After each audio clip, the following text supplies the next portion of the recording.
Madam President, honourable members, over the last few days, nearly 2 million people have been exposed to flooding across Central and Eastern Europe, with 3 to 4 times the monthly average rainfall in just a few days, causing rivers like the Danube to rise to a level not seen for a century. Meanwhile, on the other side of Europe, thousands of hectares of forest are burning in Portugal. I want to express my deepest sympathy and my solidarity to the people affected by these terrible disasters, and to send my condolences to the grieving families of the victims of these tragedies. Like many of you, I'm shocked by the dramatic images we have seen over the last few days of people being evacuated from the roofs of their homes, of families left with nothing but the clothes they are wearing, of death and destruction happening right here on our home continent. At the start of the new Commission, we face a Europe that is simultaneously flooding and burning. These extreme weather events that used to be once in a lifetime are now an almost annual occurrence. The global reality of the climate breakdown has moved into the everyday lives of Europeans. It is crucial that together we step up our disaster preparedness and response efforts on a national as well as on the European level to deal with emergencies just like the ones we are witnessing today. Because, make no mistake, this tragedy is not an anomaly. This is fast becoming the norm for our shared future.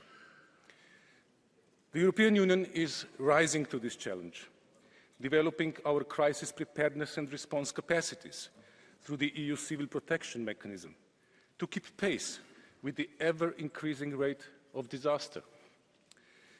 In Central and Eastern Europe, we have been monitoring the situation closely since 9 September, providing regular updates from the Emergency Response Coordination Centre, our 24/7 operational crisis hub in Brussels, while in close collaboration with Joint Research Centre. And we have been in contact around the clock with the emergency services of affected member states. Thanks to the European Flood Awareness System of the Copernicus Emergency Management Service, we provided early warnings to areas in danger from the 10 September onwards, liaising with national authorities to raise awareness of the situation and to offer help, as well as sending over 100 warnings to authorities across the region by 13 September. Also, upon request from 5 member states, we have provided rapid mapping services for flood-affected areas. From the outset, we have offered assistance and swift response via the EU Civil Protection Mechanism, with personnel and equipment available for immediate response if requested. So far, one country, Czechia, has requested support via mechanism. This request came through yesterday afternoon, and the first offer of support from Slovenia and prepare for the next developments.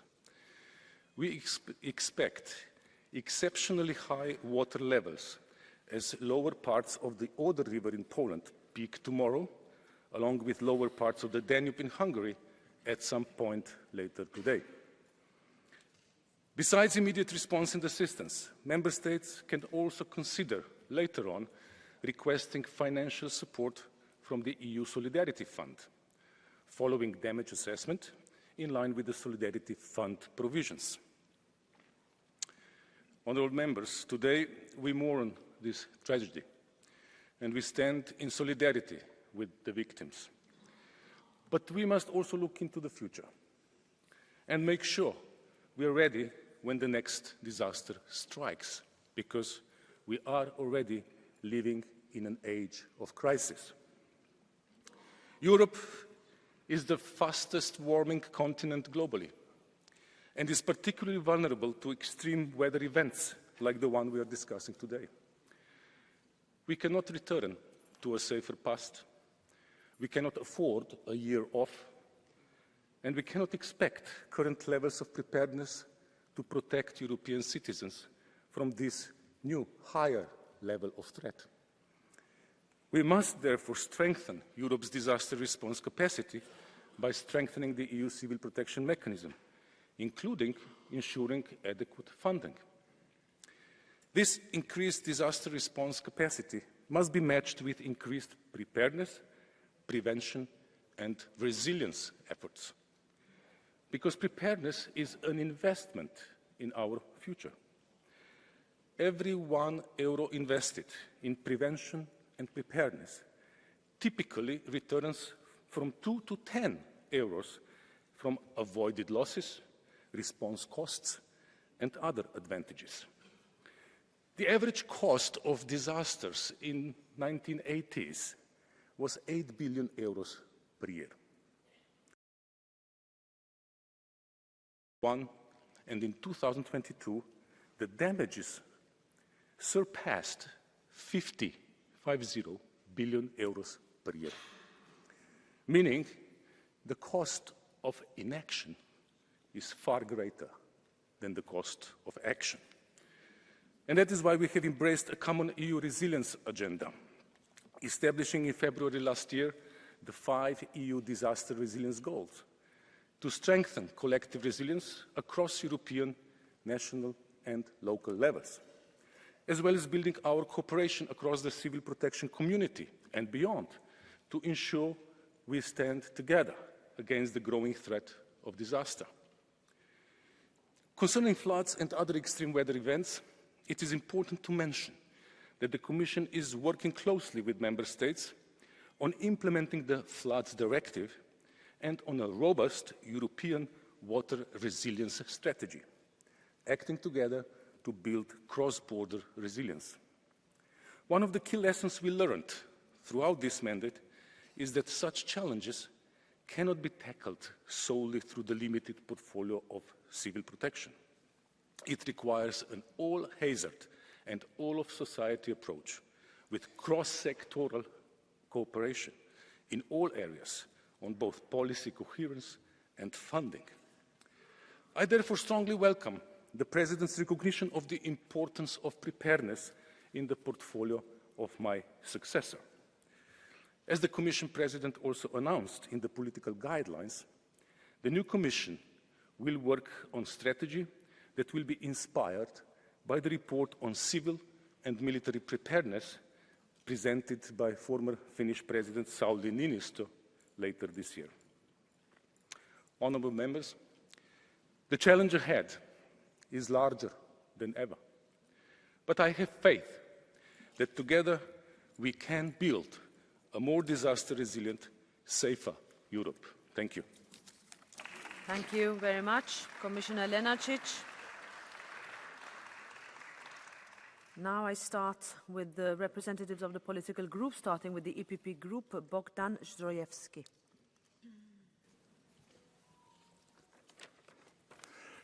Pani Przewodnicząca. Madam President, ladies and gentlemen, floods, hurricanes, earthquakes, fires, and even volcanic eruptions, these are the kinds of natural disasters affecting the European Union. They all have a common denominator, and that is the human drama that is caused. At the moment, Central and Eastern Europe is facing enormous floods. This is causing suffering to people, animals, and the devastation of property. We cannot be indifferent and we cannot react late. Empathy, sensitivity, recognizing the scale of the drama is important, and we have to react. We've done a great deal already. We have Copernicus, the Earth observation system by satellite. We have EU funds for critical infrastructure, such as the dry dam in Racibórz in southwest Poland. We also have better cooperation between countries and services. Now we have to think about what to do next. We need to have a civil protection mechanism with a proper budget, rapid payments and dedicated budget lines. We need a modification and greater flexibility in the Solidarity Fund. We also need to greater operational tools to deal with satellite data. We also need an updating and modernization of the recovery and resilience financial instruments. We also need to think about the fact that much of this is our own fault. The thoughtless cutting of forests, the concreting over of towns, a casual attitude towards nature. This is something that young people feel, and this is why they want to change the older generation's attitude to nature. As president of the city of Wrocław, I want to say that the work of urban planners is extremely important. On behalf of the EPP, in conclusion, we support the resolution and recognize the work of all of the services involved saving human lives and property. Thank you. Next is Irache Garcia Perez for S&D Group. Gracias, Presidente. Thank you, President. Lives have been cut short. Rivers are bursting their banks. Dozens of villages have been flooded. Thousands of people have been evacuated. The lives and the livelihoods and the dreams of people have been lost in just a half an hour underwater. Now, our solidarity and our commitment to those people that have been impacted must be shown through a rapid mobilization of the Solidarity and Emergency Reserve of the Solidarity Fund of the EU and the Civil Protection Mechanism. Honorable members, our fellow citizens in Romania, Hungary, Poland, Austria, and the Czech Republic are not facing simply a single storm, Boris. In fact, what we have seen over the course of the last 2 decades show us that we are looking at extreme weather supercharged by climate change. Thousands of European families are mourning the loss of their loved ones. Farmers are looking at their devastated fields, and people are trying to recover what remains standing. And meanwhile, the right and the hard right are climate change deniers. Where they are in government, they are spreading environmental fake news. They are rolling back low emissions zones and rejecting EU policy, ignoring the fact that the cost of not acting is greater than the cost of climate action. I think the Commissioner gave us some very good figures, and I'd like to add some. The EEA estimates that the cost has been 650 billion since 1980, and this has a direct impact on many of our fundamental economic sectors. For example, tourism, farming, infrastructure, transport, and culture. But more painful is the cost in lives. In 2023, more than 47,000 people died in Europe because of extreme heat. And each year, more than 300,000 Europeans faced an untimely death because of air pollution. Considering this tragedy, we have an obligation to fight climate change denial. And the Green Deal that we have is one of the best responses, the most ambitious that we have, that this generation could have given, to have a policy framework to reach climate neutrality by 2050 and to make progress as quickly as possible in renewable energies, self-consumption, electrification of our transport, and more energy-efficient buildings that will save our lives. Now, the next step will be to adopt an climate change adaptation law that will help us to protect the most vulnerable. Now, Europe, honorable members, has always been a place of ideas and progress. Now, this is truer today more than ever, and specifically Victor Hugo's words: "Nothing is more powerful than an idea whose time has come. The time for climate justice has arrived, and no one can hold us back. Thank you. Thank you very much. Next is Kinga Gal for the PFE Group.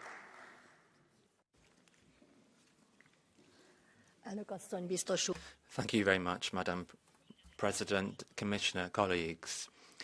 I would like to show all of my recognition for all of those people who are working to secure the banks on the rivers in Hungary, that is, civilians, soldiers, and people working for NGOs.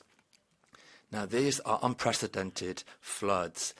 And in Hungary, we're expecting a peak today. This is why our Prime Minister had to cancel his participation in today's plenary debate. And he is needed most at home now because over a course of 550 kilometers, there is a whole preparation for these floods. And this is the most important part of the preparation. We need to have unity and we need rapid response from the European Union. This is why we welcome that the Hungarian presidency reacted quickly and straight away activated the civil protection mechanism. Countries who are affected are able to coordinate all of the work. Now the Commission needs to provide all of the tools possible with funding in an effective manner to combat these floods. Please allow the funding from the Solidarity Fund to be released without bureaucracy and other conditions. The EP resolution should also focus on this, not on long-term or medium-term climate protection goals, but no, specific, swift and effective assistance.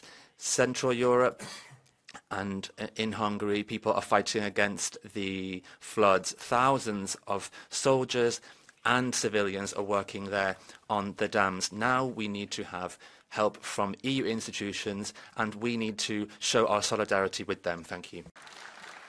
Thank you. Now for the ECR Group, Michał Dworczyk.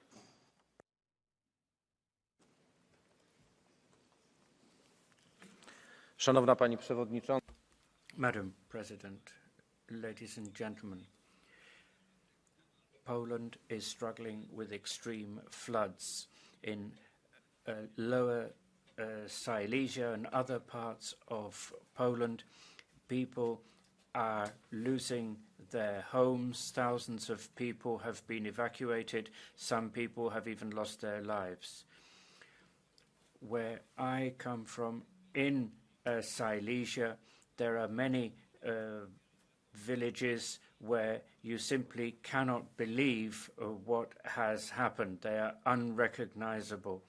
I want to recognize the rapid reaction of all of the people who are involved in the rescue work, including the fire brigade, the military, and also ordinary citizens who are doing what they can.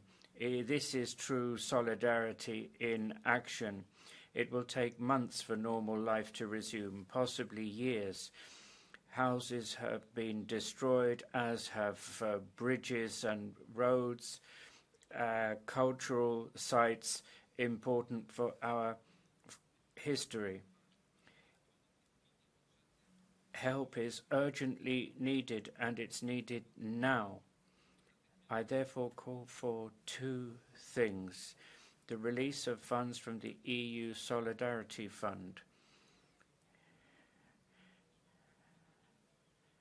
and the abandonment of Strasbourg and the holding of plenary part sessions in Brussels instead.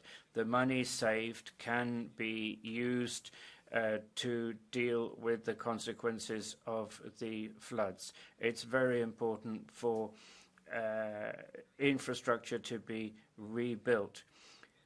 Moving plenary to Brussels for a year would save hundreds of millions of euros in terms of transport costs especially.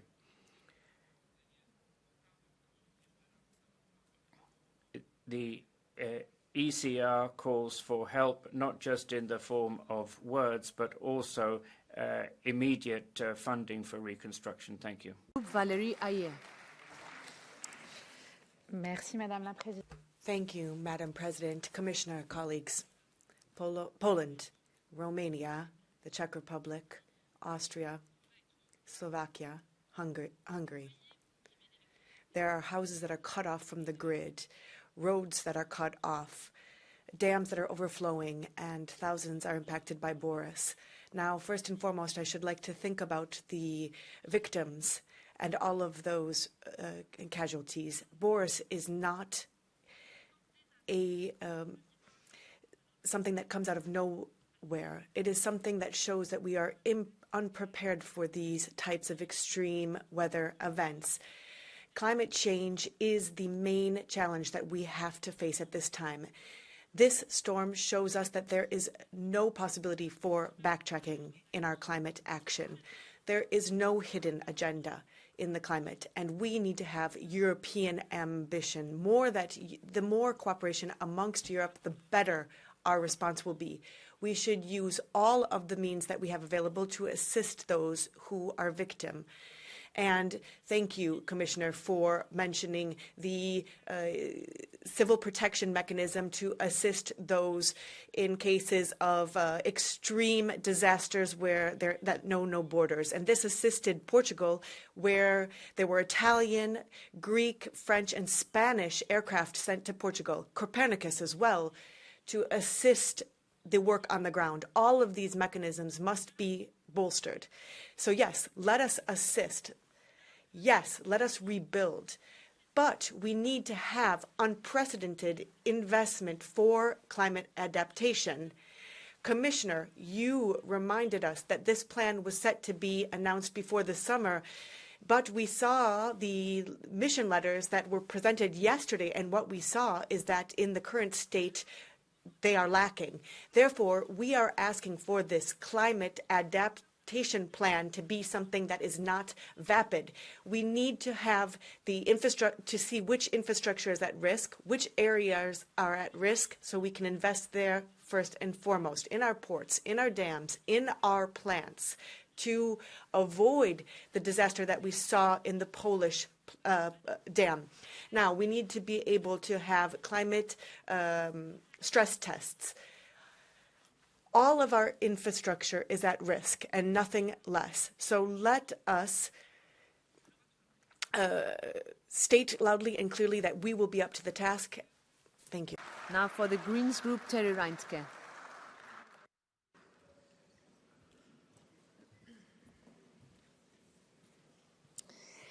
Thank you, Madam President. Dear colleagues, sometimes it sounds like a phrase, but when I say this, I really mean it. Full solidarity to all the people who are currently affected by the flooding in Central and Eastern Europe, and of course also by the horrible forest fires in the south of Europe. People in the Czech Republic, Hungary, Poland, Romania, Slovakia and Austria are suffering from devastating floods. This is a European challenge that we are facing together. European solidarity in moments like this matters even more, because no single member state can tackle this crisis alone. We have to work together. The European Union must and will do everything in its power to help. We must deliver emergency support, and we have to do it fast. We also owe this to the first responders on the ground, who are still risking their own lives in order to help those who are most in need right now. Dear colleagues, this is also yet another wake-up call to ourselves. Climate change affects us all, and it affects us not in some kind of distant future, but it affects us now. Floods and droughts are becoming more and more frequent also in the European Union. Our response must be bold and swift. First of all, our success will depend on how determined we are to combat climate change together in order to reduce emissions. And for that, we all know that we need to stay ambitious when it comes to the Green Deal. We cannot give up halfway. We need to continue the battle to fight against climate change together. Second, we have to invest in nature restoration projects to mitigate the effects of climate change, to ensure that soils can absorb water again, to create floodplains instead of strained rivers, to plant trees, to restore forest. Third, we need an ambitious climate adaptation law with a special focus on the protection of critical water supplies. Fourth, we can further build on the solidarity between member states through better early warning systems and crisis management and the pooling of capacities to support each other. And fifth, last but not least, we need adequate funding for disaster prevention and response. We need to do this, and we need to do this now. This is not about party politics. The necessity can be evidenced by bare figures. Between 1980 and 2022, extreme weather and climate events caused economic losses of assets estimated to 650 billion euros in EU member states. 650 billion euros is a huge economic damage, not to speak of the many human tragedies that are linked to this figure.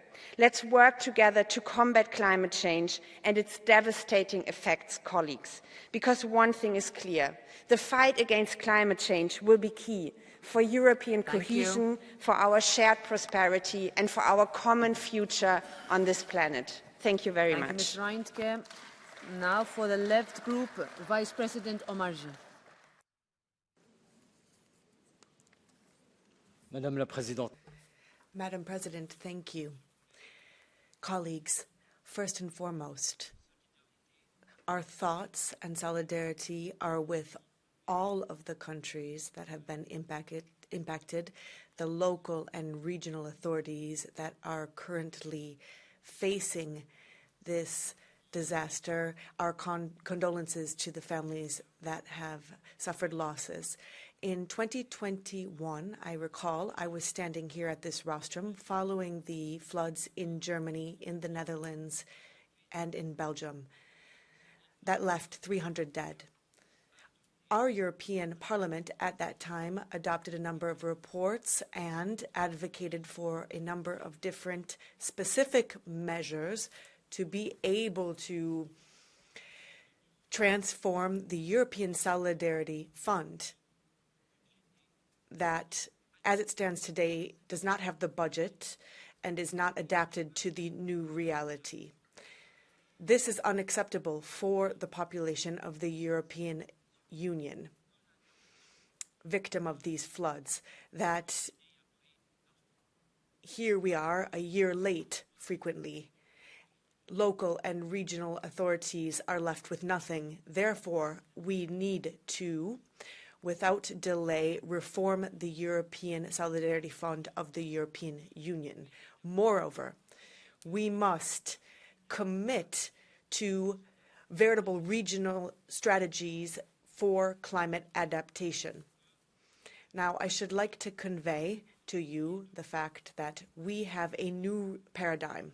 Year on year, there are floods, cyclones, wildfires, and all regional development sectors bear the brunt of these disasters.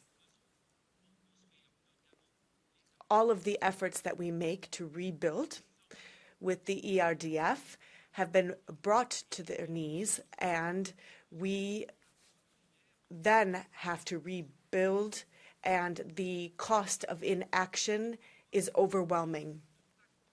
That is why in the Green Deal and in EU climate policy, we built this all on one pillar, adaptation and mitigation. Commissioner, this is not something that comes down just to the ACP countries. In fact, European Union countries are facing now a huge area for climate adaptation, without which we will enter into a period of great danger, because Europe is the continent that is heating the fastest in the world. Milan Urik.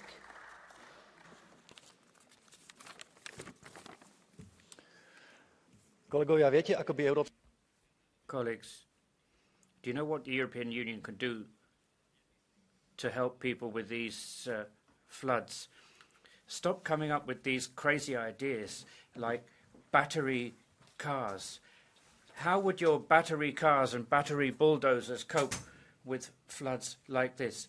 At the time of the Green Deal, you wanted to electrify heavy-duty vehicles. For example, tractors, bulldozers, trucks. This is crazy, crazy. As for these floods, for the moment, I haven't registered any help from the European Union.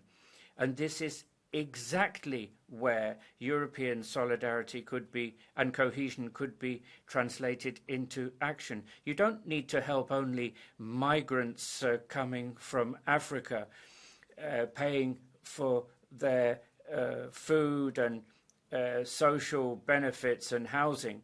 What we're seeing now is citizens of the European Union who need your help, to repair their homes. But I think we'd need a different leadership of the European Union for them to care about the fate of EU citizens. For the time being, there's nothing really to thank the European Union for, but I want to thank the rescue services, the fire services, the police, the volunteers, the water company employees, everyone who is helping the victims at the moment. They deserve our thanks and respect. And currently, we're talking about devastating floods in Central and Eastern Europe, the loss of lives. And tomorrow, we're going to be talking about droughts and extreme weather events. Sometimes it's a bit like zapping on the television, choose your crisis, floods, droughts, Ukraine. It's as if you wanted people to be afraid of something all the time. And some of you are actually misusing this debate to promote the Green Deal, which is actually the cause, not the solution. We reject that and we want to return to normal, rational debate and real help for citizens. 2.5 minutes. Mulțumesc, doamnă președintă, stimați... Thank you, Madam President. Colleagues, the main message we're sending this morning from the European Parliament is that the European Union is helping. The European Union is going to help people affected by the floods. It's going to help the local authorities. We can see what's happening in Romania, Hungary, Slovakia, the Czech Republic, Austria and Poland. And the message is this. We call on the local authorities to help as many people as possible. All of the help they give will be compensated by the European Union through the Solidarity Fund. And we're saying to people, the food and shelter, the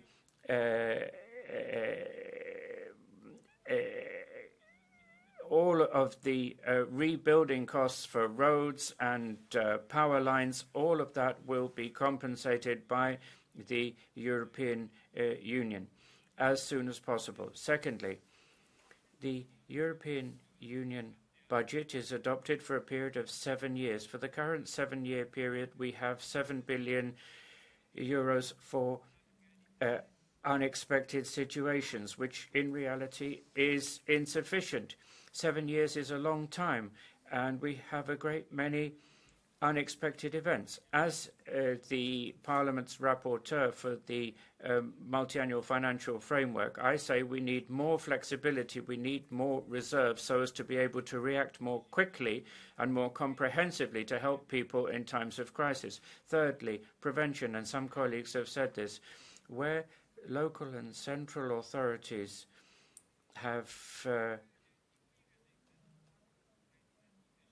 used European funds wisely, people are better protected. It's important for local and regional authorities to assess where work needs to be done to protect the population. We can invest in prevention and resilience. I see what's happening in Romania. It's the same in other places.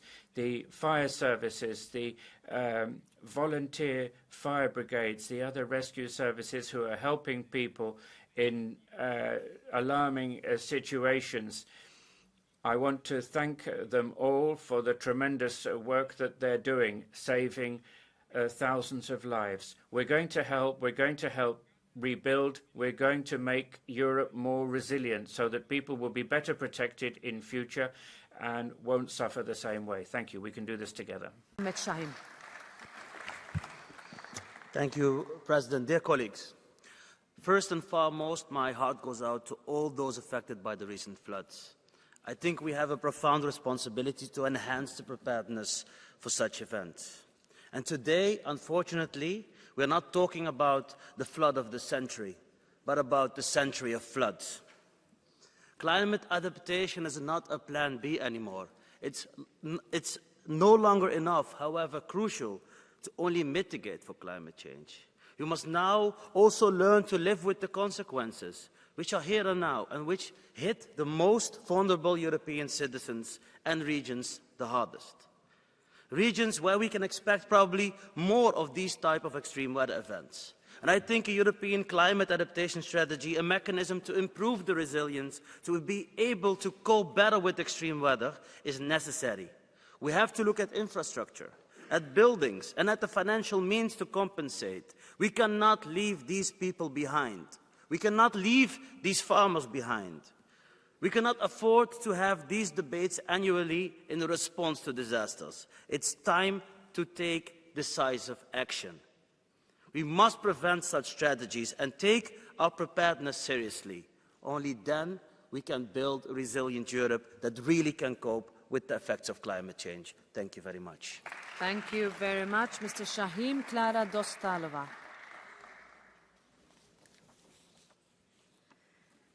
Děkuji za slovo, vážené. Thank you very much, ladies and gentlemen. Anyone who has experienced floods knows that you can't fight nature. Sometimes you have to yield and engage in damage limitation. The Czech Republic is currently facing devastating floods which are destroying homes and infrastructure. We need not only urgent assistance, but also long-term solutions. I call upon the European Commission to take specific steps which would protect my country and others in future. In the Czech Republic, 3 people have lost their lives and 7 are still missing. The water levels are falling now in parts of the Czech Republic, and we're seeing the level of damage. The mayor of Opava in the east thinks that the damage is to the tune of 2 billion Czech crowns. Overall, the damage is going to be something like 0.3% of the Czech Republic's GDP. It's not just the damage to property and infrastructure, though. There's also the threat of the spread of disease. Across the European Union, we need better flood defences because water knows no borders. We have to share technology and know-how to protect our communities. Together, we can build better dams and dry dams and other flood defence systems. This is not just mere expenditure, it's protecting human life in future. Unfortunately, bureaucratic paralysis has led to the failure to act in the past. We need to modernize monitoring systems and save thousands of lives through better water management. I call on everybody to give a round of applause to the people who've been saving lives. Dámy a pánové. Ladies and gentlemen,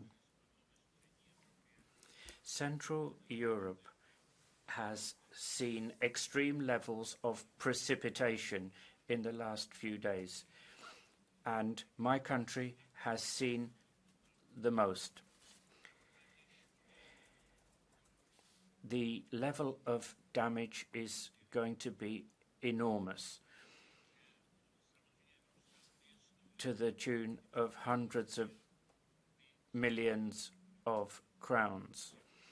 We welcome any kind of help that the European Union can offer by way of solidarity. Secondly, adaptation is important. Instead of spending money on mitigation, which doesn't serve any purpose, we should be spending on adaptation. Weather forecasting, crisis management.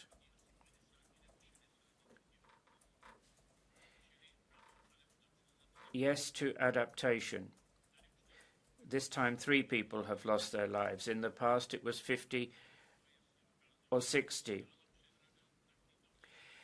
Were there a dam in place, the towns of Opava and Krnov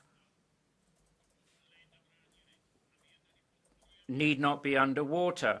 Yet the Greens have been blocking this, and yet here we're giving them money. I think if they block things and it ends up having devastating consequences, there should be consequences for them as well, because all policy has consequences. Ďakujem, dámy a páni. Thank you very much. Many European countries are facing disaster, and I want to express my solidarity to the victims. I want to thank all of the rescue services, the local authorities, the volunteers who've been helping to save human lives across the European Union. As part of the motion for resolution being prepared in the European Parliament, we're calling on the European Commission to activate the civil protection mechanism. We should learn from Boris. We knew Boris was coming, and yet still mistakes were made as a result of incompetent decision-making. This was neither the first nor the last such disaster, and climate change is going to cause more in future. We therefore need to do more to prevent further global warming. We need to do more on adaptation. This is about infrastructure, but concrete alone isn't going to be enough. We need to use rivers, forests and wetlands and take an integrated approach to protection. This is about life and death. It's about security and our prosperity. We cannot afford to fail. Collega's, huizen staan onder water, de stroom valt uit. Thank you. Honourable members, there are flooded areas without electricity, rivers are bursting their banks. These are the consequences of climate change and global warming. And now we have an unacceptable number of people that have died and people who have been left without homes. We've seen floods like this in Belgium before. Now it's in Austria, the Czech Republic and Poland and other countries that are affected. And the fact is that Europe is not ready to deal with these floods. Floods, droughts and extreme heat are going to cause significant damage. We need to prepare for these meteorological phenomena, but there are colleagues here who are not prepared to vote in favour of the most logical solution, and which is the most affordable one. Now we literally have water right up to our necks. But we now need to create a framework for climate adaptation. But the people who are suffering, this won't help them too much. Now we need to focus on the victims. The EU needs to do all it can to help member states that are affected and the citizens who are affected for evacuation, and also to help them rebuild their lives.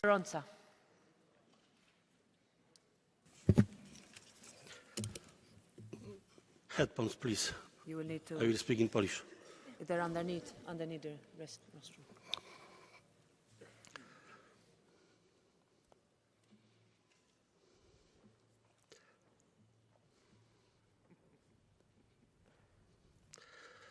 Tak, bardzo Pani ubolewam. You're talking about the billions lost. But what are you going to say to the Greens who are blocking the building of a dam in southeast Poland? They're not from there. They're not farmers. They've been going there for years. They're there now. They were there yesterday. They were there 2 years ago. Why are they blocking the building of this dam? They're not even locals. They don't have business interests there.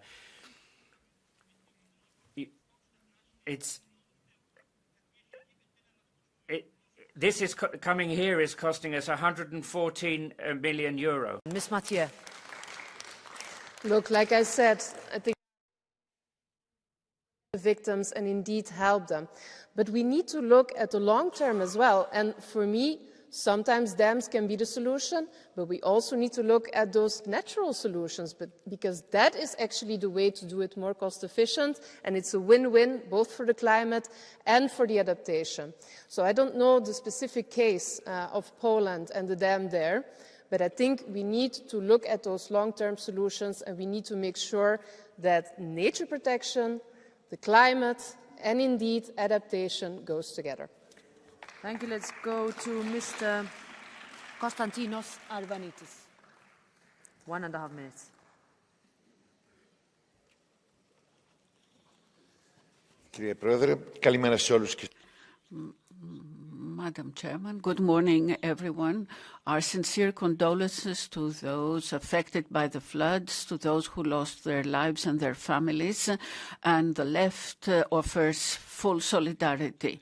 The disasters caused by climate change, just like the one that we suffered last year and the year before at the Evros and the Thessaly areas, is just an alarm that is ringing again and again, and we pretend that we're not listening. There are destroyed crops, there are infrastructures destroyed, there are deaths in Greece, in Thessaly, in Evros, even in Attica, around Athens. Maybe you saw on the media that fire reached the capital. Forests disappear. There are no more trees, wind farms arise all over the mountains, we lose water, we are actually discussing droughts, and I think that the time has come for a European fund for adaptation to climate change, which will pay damages but also restoration, because the restoration is the essence of the matter. We need to avoid the similar situations, and the resources may come from funds that will be paid for damages at national level. We need new novel crops, we need natural solutions, and we need the regenerative farming. And at every step, we need to understand the role that farmers play in maintaining the environment in Europe and the food safety of Europeans. 1.5 minutes.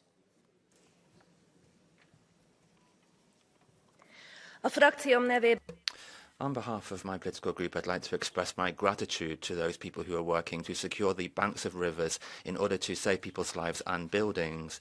Thank you very much for all of your work and for working for your country.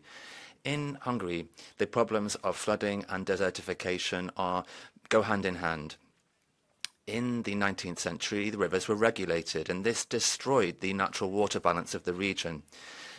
And in the Carpathian Basin, water management is made even more difficult because after the First World War, the area was divided up into different countries. In Hungary, the rivers cut right through the country. There's no way that they can spread or seep into groundwater. This is why our farmland is suffering desertification. This was land that previously provided a lot of Europe's food. The solution is to create floodplain reservoirs. These could be flooded with incoming water in normal conditions and during extraordinary floods. And then in drier periods, the water could be directed back to rivers. This is nothing new. This is how our ancestors coexisted, our Hungarian ancestors coexisted with weather conditions and the natural environment. I'd like to ask the Commission to contribute to the costs of flood protection in Hungary and to help develop and implement a project for floodplain management. This would resolve the issue of water management in the countries located in the Danube and Tisza River basins. Thank you very much. Gregor Brown, 1 minute. Szczęść Boże. God bless you. I'd like to express my condolences to those who have suffered in my country and others. People are suffering, and some of you are abusing this to promote the mantras of climate religion. Petty politicking in this context is inappropriate.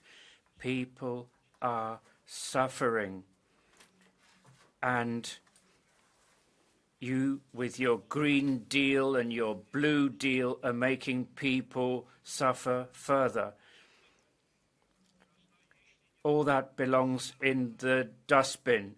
People should lead a free and dignified life. Yesterday, jak robić interesy na energii, a dziś mamy... Now we are seeing a parade of shamans in this house who think they can control the climate. Kit, would you like to answer a blue card from Mr. Verhofstadt? 190. Écoutez, sur votre... Listen. Go ahead.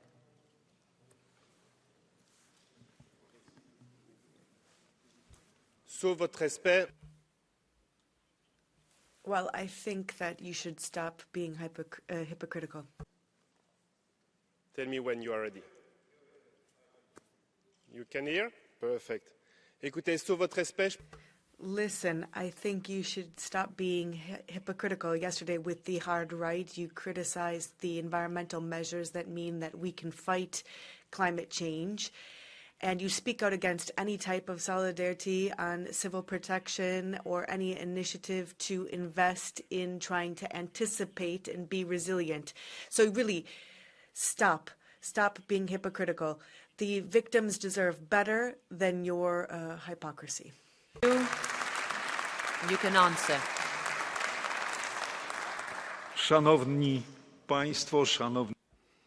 Ladies and gentlemen, sir, I am an ardent supporter of all forms of expression of interpersonal solidarity. Solidarity is a Polish trademark, but we should stick with natural methods. We should do away with Soviet, Nazi, totalitarian methods, telling me that things have to be done at somebody else's expense.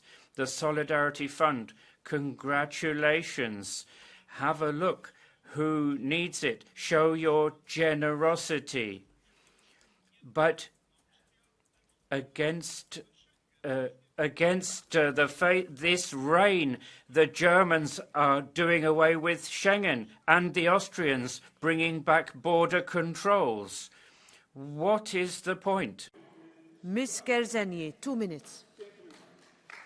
Can I please ask you all to stick to time?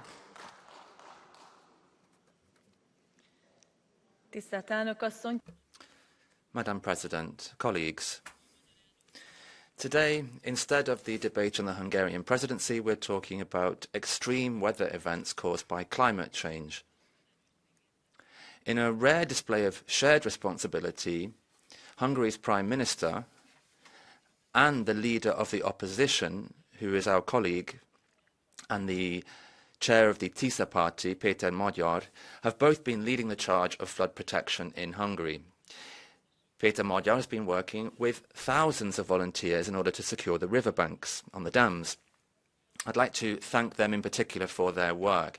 It's vital work because 33% of Hungary is at risk, and 2 million people live in that area.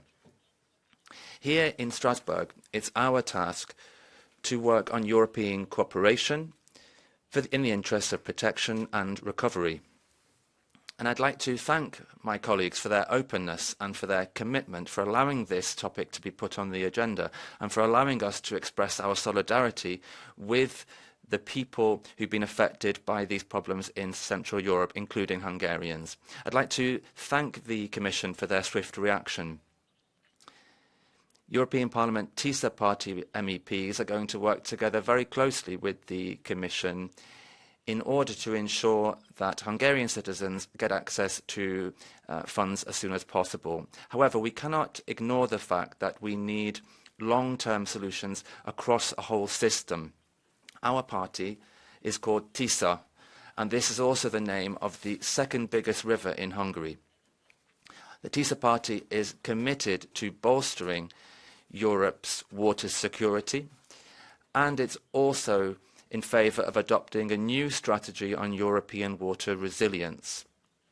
It's also important to ensure that cohesion and RRF funds are used properly in order to ensure adaptation to climate change and mitigating climate change. I'd like to ask the Commission to look at the funding provided over the 14 years and how this is being used to see how the infrastructure in the current situation has performed. Claire Jo, 1.5 minutes.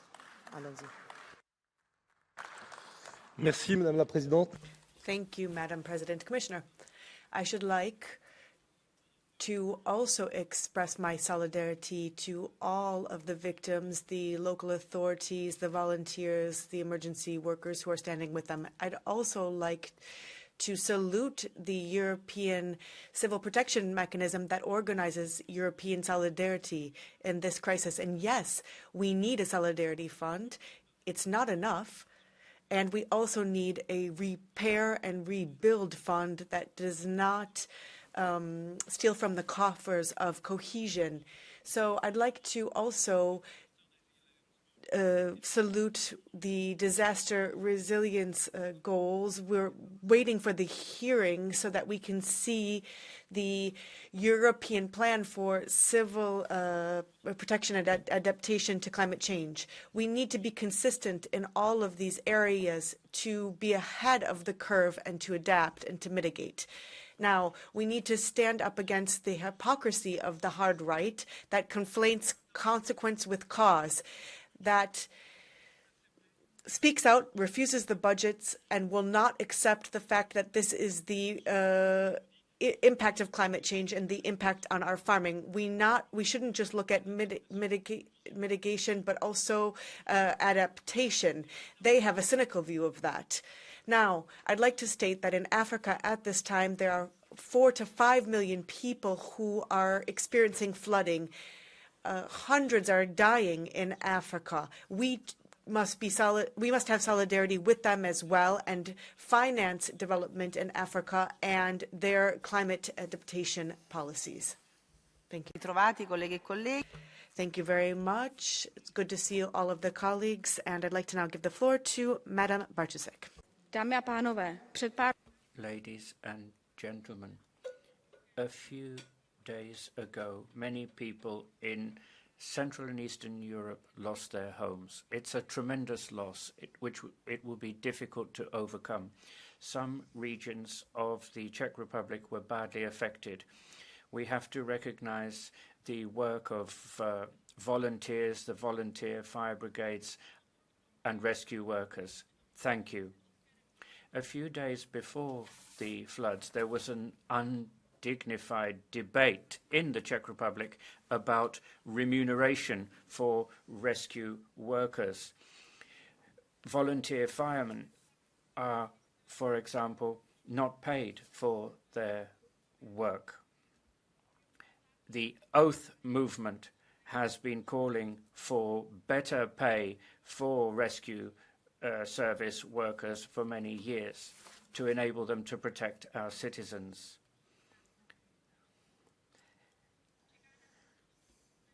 The waters will recede, but the damage will remain. We have to rebuild roads and bridges and buildings. It will cost a fortune. It is a big economic hit for my country. I call on the European Union to release funds from the Solidarity Fund as quickly as possible so that help can be provided where necessary. The European Union should learn from past crises and respond more quickly and more flexibly. Thank you. Grazie. Thank you. Now I should like to give the floor to Mr. Tarziu. Stimați colegi, inundațiile din... Colleagues, this year's floods in Romania are neither the first nor an accident.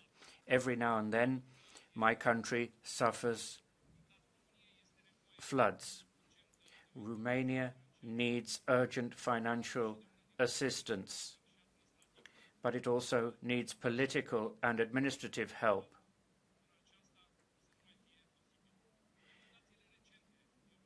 We need to prevent a repeat of this. 5,400 homes have been devastated. 7 people have died and 4 roads have been destroyed. We don't know exactly the cost of the damage, but it's probably more than 100 million euro. Given the level of damage and the number of families affected, I call on the European Commission to provide support from the Solidarity Reserve for Romania and its people. It's very important for the European Commission to take action to prevent these kinds of natural disasters in future. Now I'd like to give the floor to Mr. Kobosko. Thank you, Madam President, dear Commissioner, dear colleagues. The situation in Central Europe, including southwest of Poland, is truly dramatic. Thank you for all your empathetic interventions and for your willingness to bring immediate support to the people and communities in need because of this terrible disaster. We welcome the planned visit of President von der Leyen to the flooded region of Poland, the Lower Silesia. Commissioner, we count on your positive response towards member states which, like Poland, asked for more flexibility for the disbursement of EU funds in the areas that suffered from flooding. But beyond immediate help, we need a long-term thinking and concrete actions on the climate change mitigation, and specifically on rivers. Odra, the Oder River, is passing through Germany, Czechia and Poland. It's connecting countries and people. It's a source of life and a large ecosystem with fish, plants, groundwater, rain. People want to live around a healthy and safe river. We need to think in European perspective also in terms of funding. The next MFF should bring adequate allocations so we can avoid such terrible situations in the future. Now is the time to help as people are suffering and fighting to survive. Time to show not only European solidarity, but also our effectiveness and efficiency. Thank you.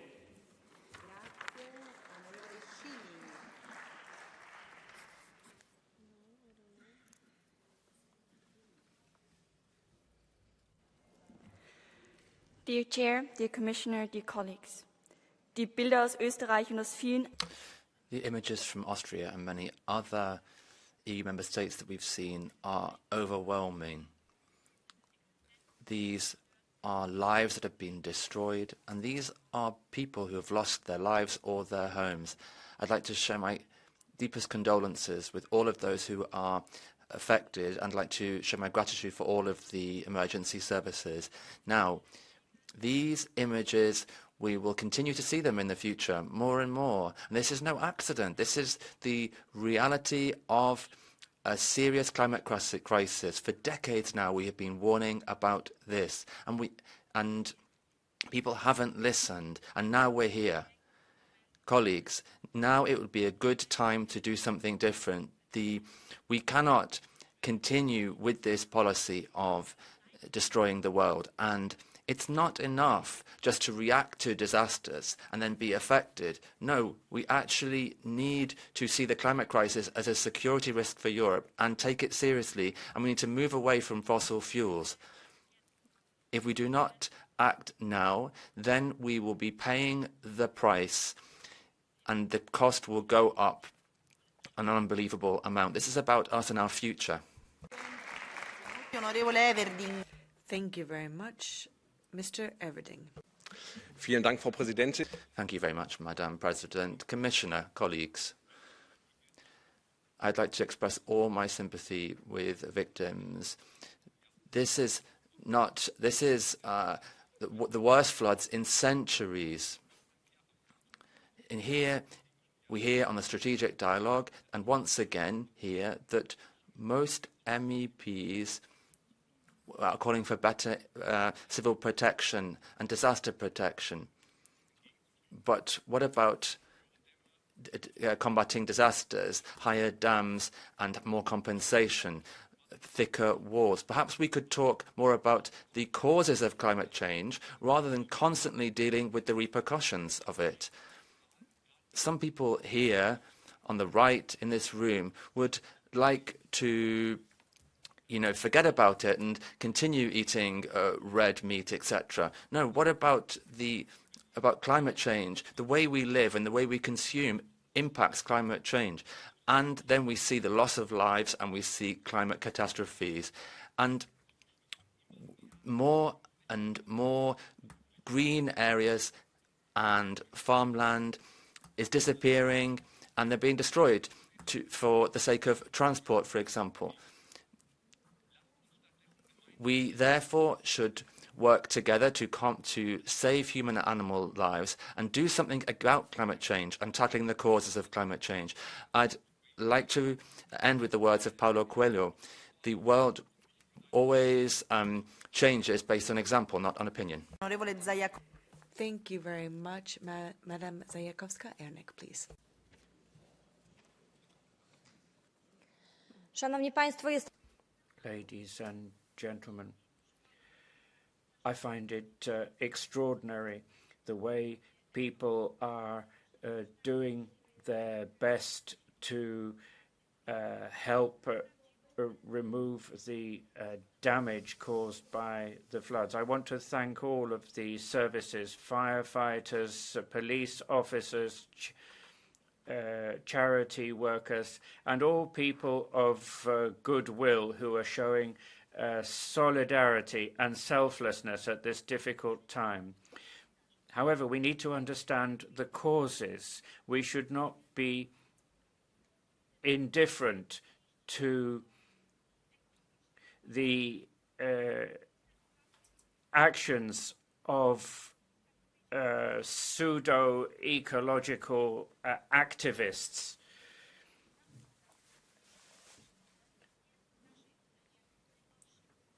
The Deputy Environment Minister in Poland doesn't want to build dams, and she's defended by eco-terrorists who have been blocking the building of dry dams to protect the south of my country. This eco-terrorist, pseudo-ecological actionism should not be put above the health and lives of people. Down with green propaganda. The people who are putting human lives at risk should be brought before the court. C'è una blue card. There's a blue card. Ms. Jaskowska, there's a blue card for you. Blue card for you. Please, take your time. One moment, please. Onorevole Sberba. Ms. Sberna. Szanowna Pani Przewodnicząca, Wysoka Izbo. Madam President, ladies and gentlemen, this is not the time for politicking.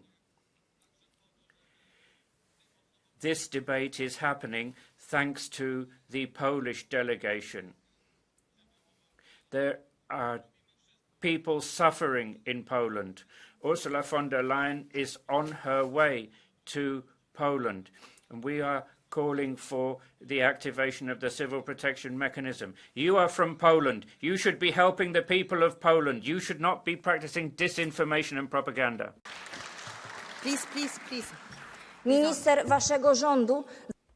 A minister in your government is promising low-interest loans to the victims of the floods. That is immoral. You will be brought to book. You are blocking strategic investments. You are allowing pseudo-ecological organizations to have influence in government ministries. What has happened is the result of your action over many years. Do you think if Donald Tusk goes and poses before the cameras, that will help anyone? Proseguiamo il nostro dibattito. Let us continue with our debate. Madam Konečka, please. Děkuji, paní předsedající. Thank you, Madam President. Colleagues, what happened in my country in the last few days is a disaster. The floods have hit us hard, and this liberal right-wing government has impoverished our country and is starving it further. People have died, and the damage to infrastructure is enormous. We're going to need help.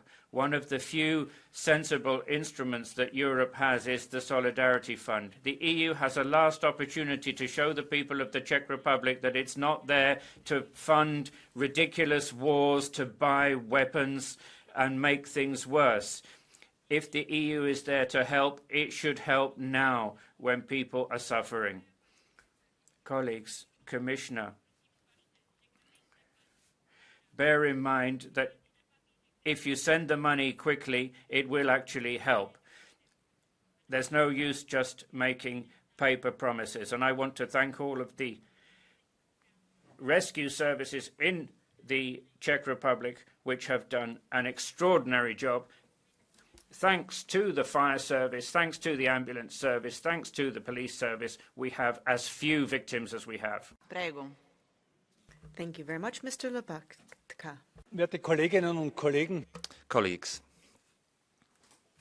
tens of thousands of people in recent days have been affected by these floods in Central and Eastern Europe, in Czech Republic, Poland, Romania and Hungary.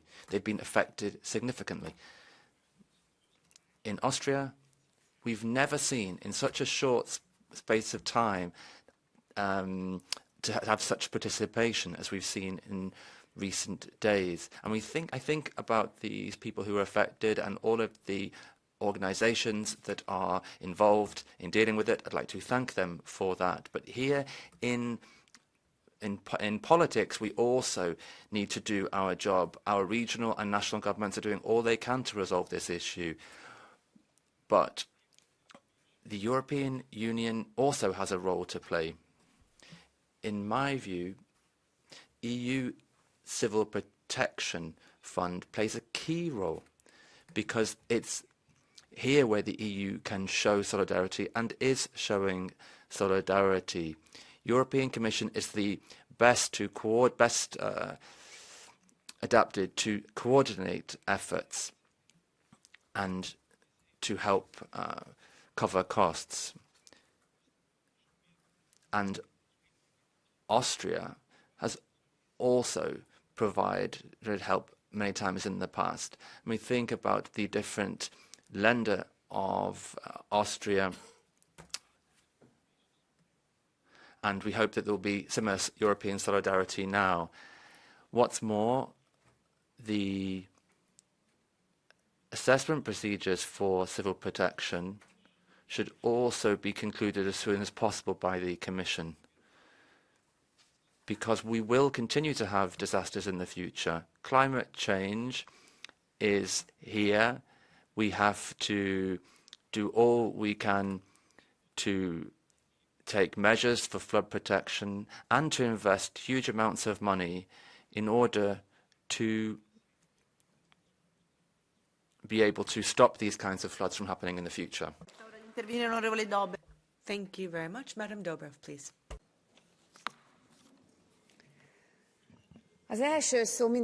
Thank you. Well, the first thing I'd like to say is thank you. Thank you to all of those people who are out on the rivers, especially those tens of thousands of volunteers who are helping, because we really can see and feel that it's impossible to protect our houses alone. We need neighbours, we need friends. And sometimes we need complete strangers as well to help us. And that is why these floods show just how important we need each other in Europe. Yes, we can retreat into nation states and say that we should stop at the border. And yes, we can say that we only depend on ourselves and we solve things on ourselves. But then try to tell people here in Heatwaves on the Danube. The floodwater isn't stopping. And this is why here in Europe, we have a much more important task than looking at what's happening at home in our countries. We need to show here in Europe that European citizens can depend on European support, because we can't defend a house on our own and we can't defend a homeland on our own either. This is why we need to work on this in the European Parliament. We need a solidarity fund, we need to have civil protection, emergency assistance. We need all of these things, and Hungarian people need this as well. And we will not abandon people, and Europe will not abandon you either. Thank you. Grazie, onorevole. Thank you very much. I'd like to give the floor now to Ms. Dieringen. Sehr geehrte Damen und Herren, Ladies and gentlemen, this disaster has affected Austria and other Central European countries. There are terrible pictures of the devastated towns and villages. We are very vulnerable to nature, and it's important to be ready for such crises. Although Europe has helped, thanks to its Copernicus program, the civil protection mechanism was not activated.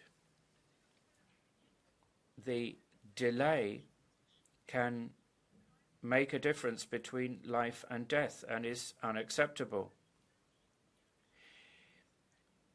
The European Union must improve its crisis management mechanisms. We have to learn from these events and we have to be better prepared in future. That means more cooperation between member states and a better use of the available resources. This is my maiden speech in this House, and as we face these challenges, I want to pay tribute to the volunteers whose commitment and solidarity are a beacon to us all. These people work in extremely difficult conditions and risk their own lives to help others. It is particularly tragic that we have lost 4 people in Austria, including a fireman. That is true dedication. We need to be better prepared for such disasters, for Austria and for the people of Europe. Only by working together can we make sure that we will meet the challenges of the future and give people the safety and security they deserve.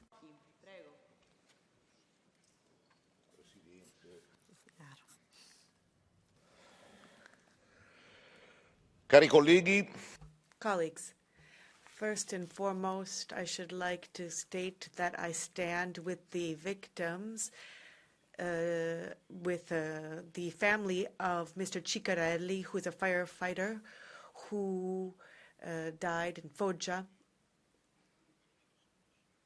And we stand with his family, and our thoughts go out to them. Now, I have to state that I'm not speaking as a politician, but with our friends from the Green Party, with the climate change, we are going to have an increasing number of these extreme weather events, and they will intensify and be more frequent, and therefore we need to have the right tools. I'm not speaking as a politician, but as a member of a nation. And in Italy, what I noted was that there are a number of bureaucratic obstacles that exist. Our minister, Raffaele Fitto, who has been nominated as the vice president for the European Commission, he has done miracles to lift many of those, but much remains to be done. And it's important for us to be able to take home European funds so that we can implement them immediately, because we will have an increasing number of these types of extreme weather events. Now, I spoke well of my green friends. Now, I should like to just give them a call to reality, because in many Italian regions, for example, they are running a number of policies that where they're standing in the way of major works to actually protect the populations. Thank you.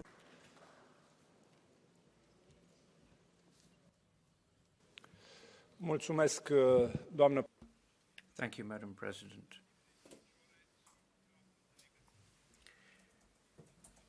In Galați, in eastern Romania, there is devastation with houses flooded and destroyed. People leaving in panic.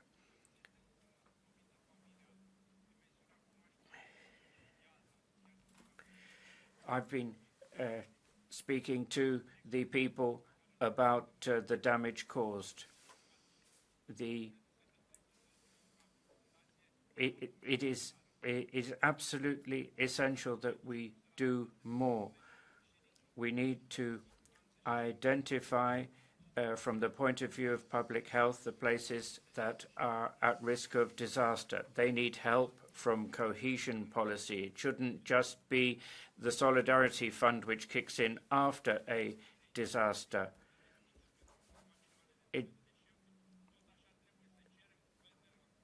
We should be calling on governments to invest in dikes and flood defenses, even though there's not much political capital to be had in that. Ora il vicepresidente Stefanuzzi. Thank you very much. Vice President Stefanuzza, please. Grazie, signora Presidente. S-a spus astăzi, nu este. This is not the flood of the century. It's the century of floods. Everyone is suffering, from Gdansk to Budapest, to Bucharest, to Galați and Vaslui.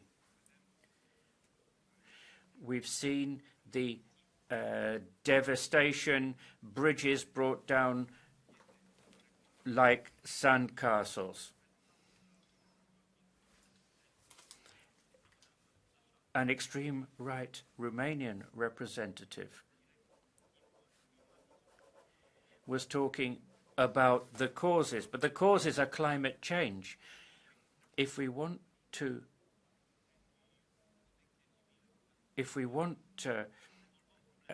solve the problems of the people, we need to strengthen the Solidarity Fund, the civil protection mechanism. And Not even the richest countries, not even Germany, not even the Nordic countries can cope with disasters alone. We have to do this together. I want to pay tribute to the work of rescue workers and firefighters who are helping people to survive. Thank you. Thank you very much. I'd like to give the floor now to Madam Martins.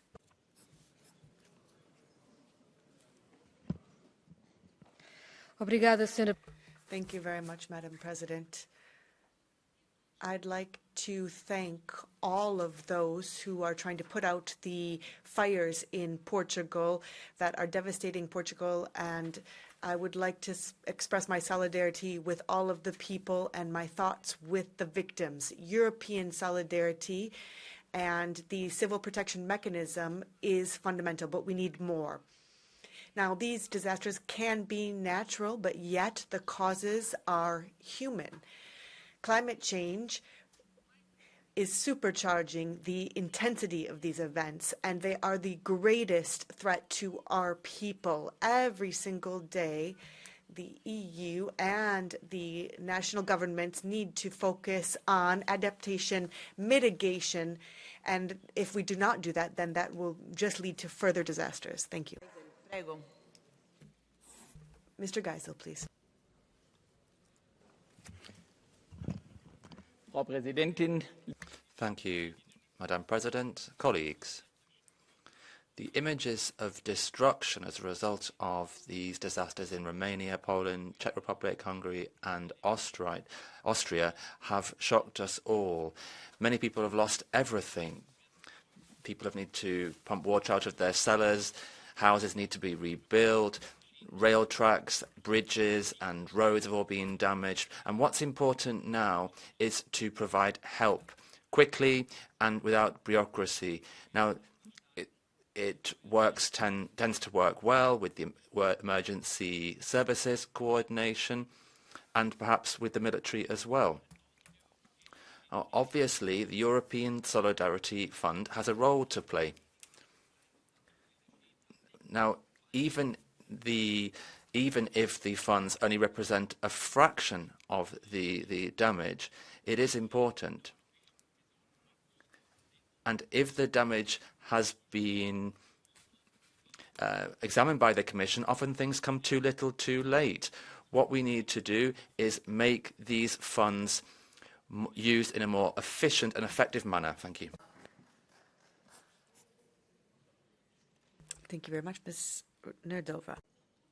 Dear colleagues, today my thoughts are with all the mayors of our cities and towns who are now facing this catastrophe.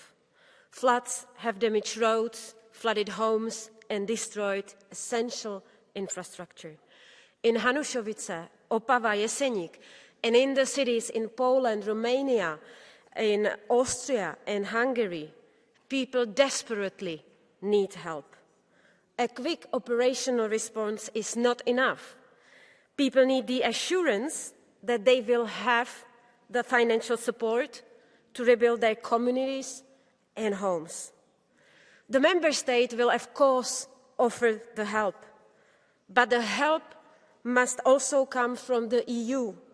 Unfortunately, this help doesn't come quickly enough, mainly due to administrative procedures. The current system is too complex. How can we justify to citizens that they have to wait for months before the European Solidarity Fund releases the necessary resources? They need concrete help now.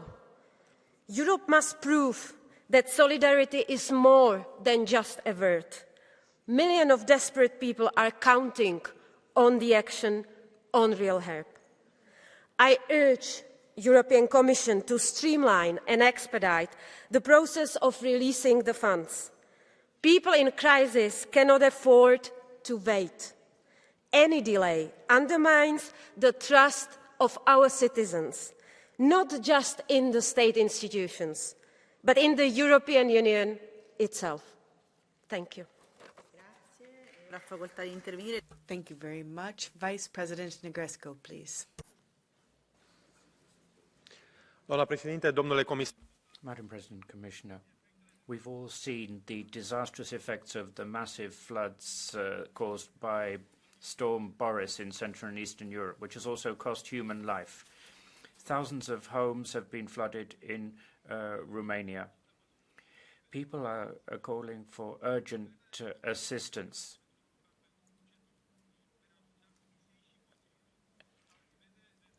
I call on the Commission to release the Solidarity Reserve and activate the civil protection mechanism to help those affected. I'm also calling for more funds in the budget to deal with disasters and unexpected events. We need more money for compensation and civil protection.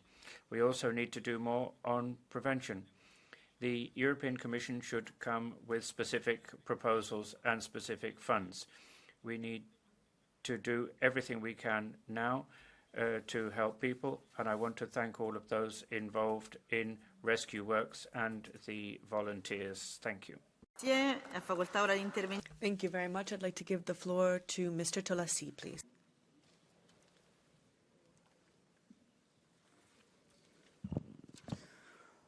Madam President, colleagues, allow me to begin by expressing my support to the European people that are facing devastating natural disasters.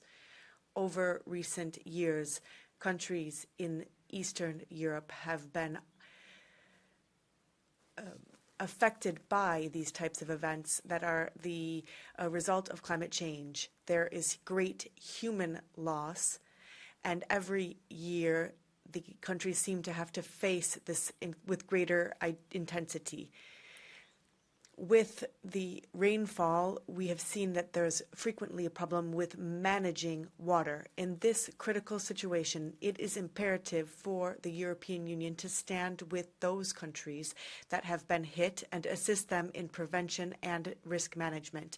Having said that, Eastern Europe isn't the only region that is affected by climate change. France, including the overseas territories in the West Andes, amongst others, are also facing climate change events. Fiona, for example, took away many lives in our region. Now, we have had tangible and intangible damage, which has a huge impact on the quality of water. That has meant that many of our citizens did not have drinking water for days or even weeks. The European Union has put into place aid for these countries. It is often needed to really have to battle to get that aid nonetheless.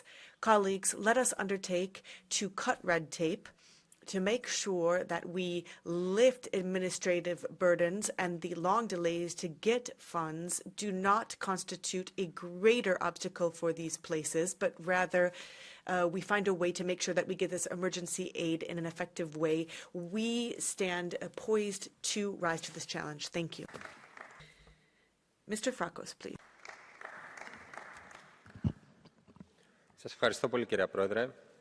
Thank you, President. 5,000 years ago, fantastic water systems were developed around the Nile in order to deal with flooding. The floods of Eastern Europe are not an honor for Europe of 2024. Thessaly in Greece was flooded last year, and because of increased precipitation by 50% compared to the previous decade, while the water reserves has gone down by 50%. The Resilience Fund should first increase our resilience against fires, floods. In Greece, the funds have gone elsewhere. This fund should be approximately 6 billion euro and focus on specific issues. We have also proposed that taxation in rural areas that have suffered the weather disasters should be lowered, and we expect for our proposal to be accepted. Mr. Benstatter, please. Grazie a lei. Liebe Kolleginnen. Colleagues, first of all, of course, I'd like to express our full sympathy with all of the victims of the floods in Central and Eastern Europe, but also the fires in Portugal. Now, obviously, solidarity is important, but it's also important to say that we need to help one another. That's also worked very well. Thank you very much to all the offers from Bavaria and other places. They have said they wanted to help the victims of the floods. Even from Ukraine, we've had offers of help.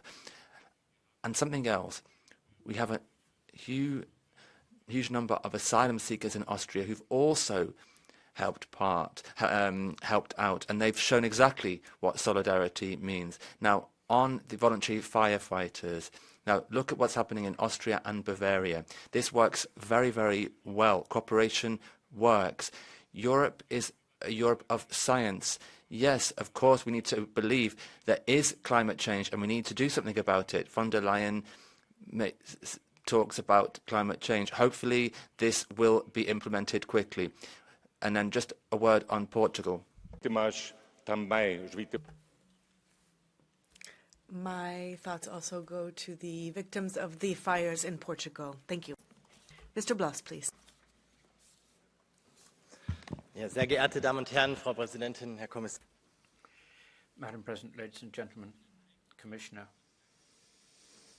I want to thank the firefighters and other rescue workers who are saving human lives. But the floods are not just a natural disaster. The extent of these floods and the frequency of these floods is man-made. About 650 billion euro, that's the cost of climate change so far in the European Union. More CO2 means more rain, more floods. And global warming is already happening. And it is the climate crisis that is causing these floods. Those are facts. It is incomprehensible to me that we spend so much time talking about migration when we have this problem. This is the mother of all problems. As the father of two daughters, it's important to me to protect the freedom, the future freedom of my children. We should not dwell on ideology. We should do more to protect ourselves from climate change. Thank you. Mr. Tamburano, please. President, colleagues, our thoughts are with the European citizens, victims of Boris, and we call for the European Solidarity Fund to be activated immediately to reestablish and to make the areas more resilient to climate change. These extreme events are increasingly common around the globe, and they are unprecedented in number. And we can see that it takes place in every country, every continent, no matter what political party they be from, the color of their skin, or how much they earn. Climate change does not distinguish. Now, destroying our goods, infrastructure, and our communities calls for adaptation of our areas.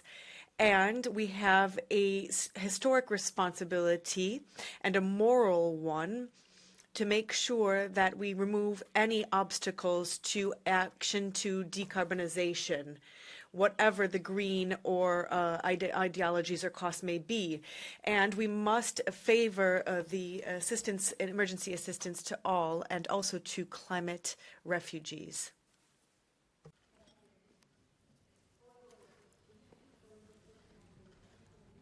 Živelné záplavy, ale všetkými starostami. My thoughts are with the victims and the rescue workers who are trying to help. We are seeing more and more of such disasters. That's why we need to think about whether we have enough to make ourselves resilient. Perhaps we need new strategies. At this time, European solidarity is vital. It can be the source of help and provide coordination between member states. At the same time, we have to help people who are suffering as quickly as possible, because if you help people now, you help them twice over.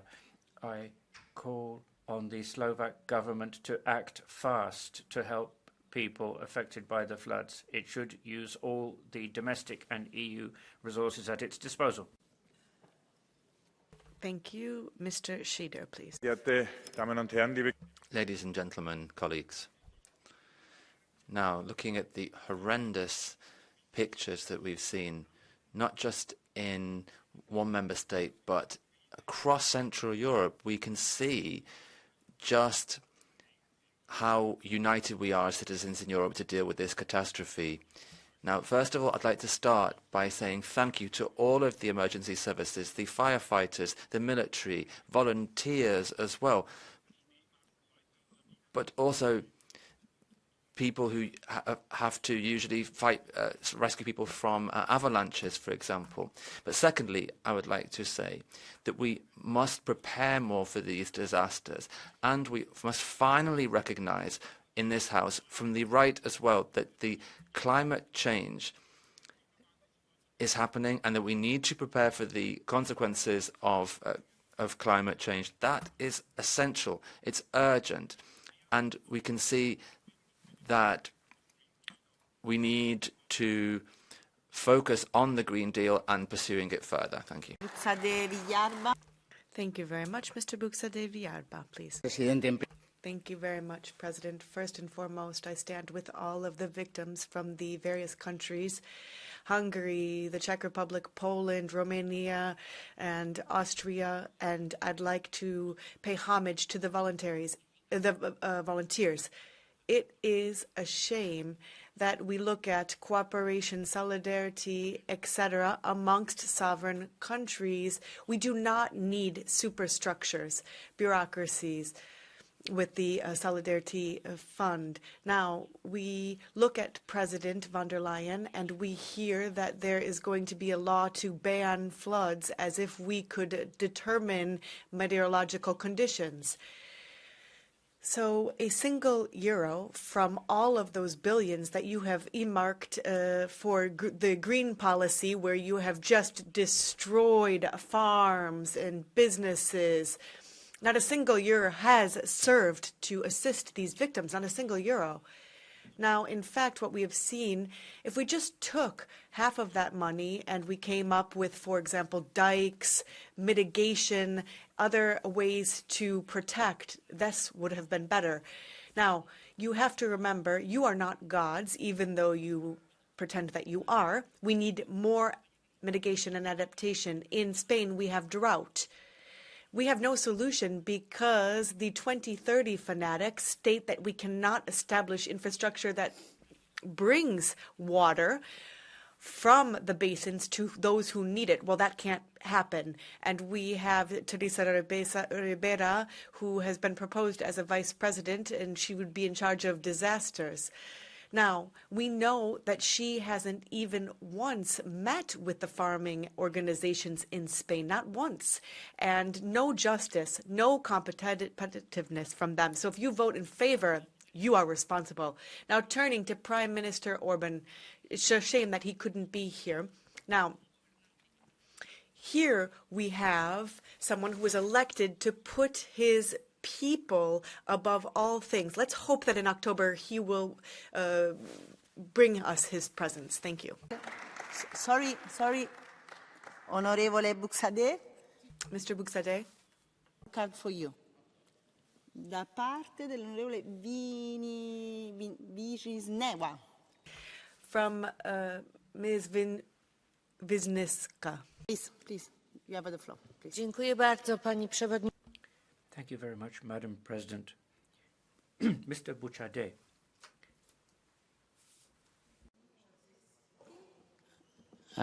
No.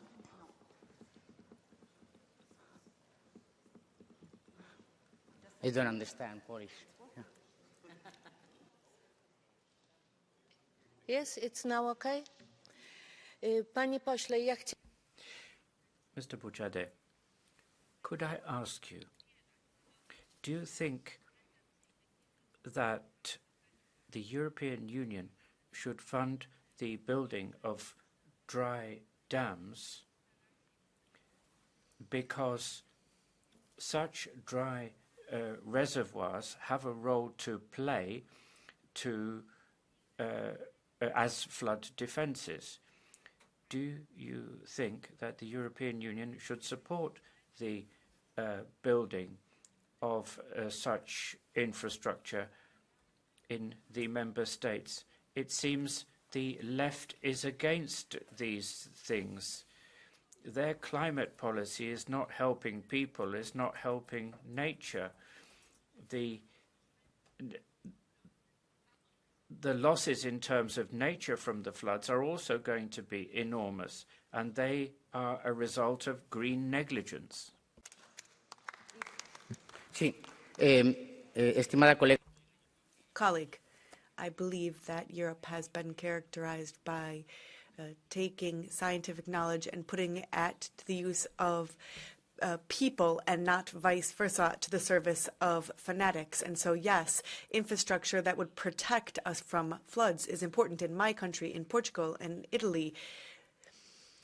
Infrastructure to share water, that is absolutely necessary. What is damaging the country is fanaticism and not the effort of individuals who are trying to adapt to reality. Buda. Thank you very much. Mr. Buda, please.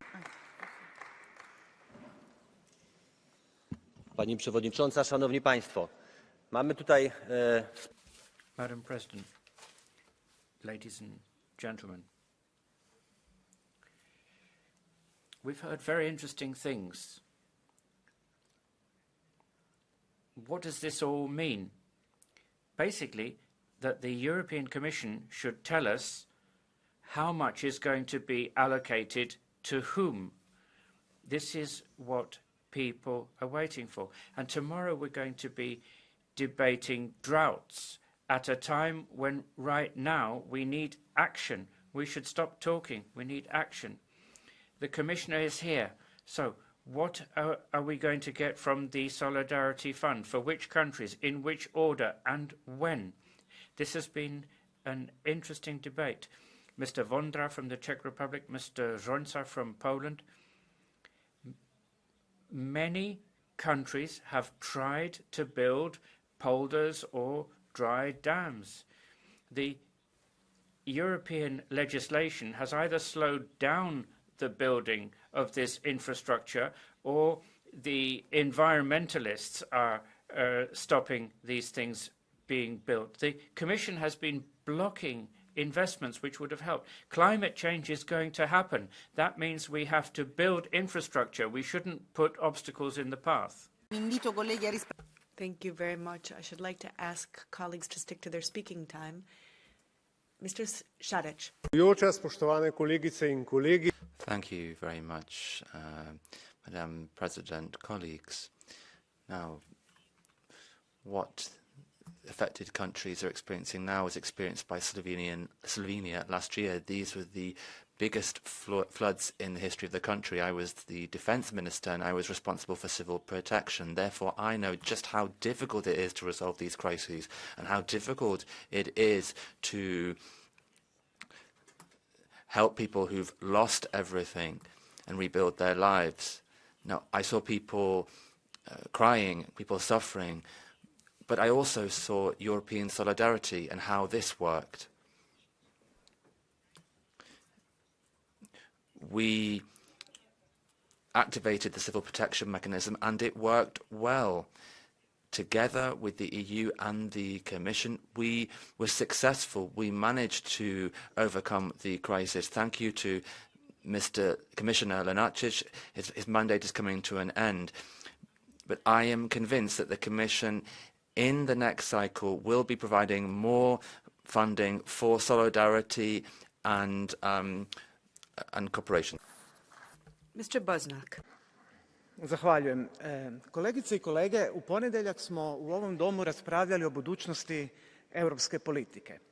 I mnogi od vas od centra pa tamo prema... We have been discussing the future of European policy and many of you have actually criticized the idea of green transition and the necessity of fight against climate change. Today, we are hearing some different comments in this room, except of some eccentrics that are still negating the climate changes. But the fact is that today, there are many more of us who recognize what is happening with climate on the territory of Europe. And this is good news. So I would like that in future, when we'll discuss the future of agriculture, future of energy in Europe, future of housing in Europe, we should bear in mind this discussion, and we should bear in mind everybody who is now in the forefront of this fight and every victim of this. Thank you very much. Ms. Racket, please. Let me say the obvious. Adaptation to 5 or 4 or 3 degrees and the breakdown of ecosystems is plainly not possible for our societies. How can we even ask families to adapt to the loss of their loved ones just for the profits of the fossil corporations, which are making historic profits at this point? 18 people have died now in Europe and 11,000 last year in Libya. This is climate crime by the fossil corporations against society. And to prevent disasters and to be able to adapt, we need to shut down the fossil fuel industry, and we need to do it quickly. You all know it. We need to shut down, to nationalize and socialize fossil corporations and to use their money to pay for the damages. Unless we hold fossil corporations to account and make them pay for their crimes and these damages, past and present, in Europe and the global south, we will not be able to adapt. Onorevole Rackete, abbiamo... Ms. Rackete, there's a blue card for you. Saudragas. Ms. Saudragas.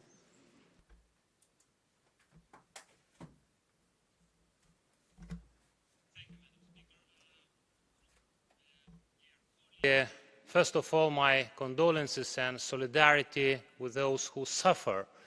But still, do you agree that we cannot tackle this problem and solve this problem alone?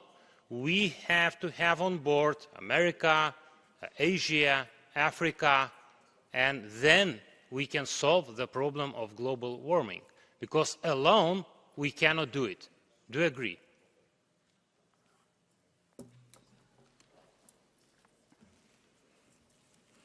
The European Union, and of course, to different degrees, specifically, people with high incomes, corporations are responsible for the vast majority of emissions. Germany, for example, the country where I come from, historically has produced the 4th highest emission. We, as European citizens, have a responsibility to act. We cannot blame others. We have to do both. We have to urgently mitigate so we can adapt. Thank you. The next speaker, Honorable Arlukovic. Mr. Arlukovic, please. Jeśli chcecie Państwo zobaczyć obrazki niewiarygodne. If you want to see images of extraordinary human solidarity, take a look at the pictures from Nissa, where thousands of ordinary people defended their town. If you want to see towns devastated by the floods despite the human solidarity, take a look at Wondek-Zdrój and Kłodzko in southwest Poland.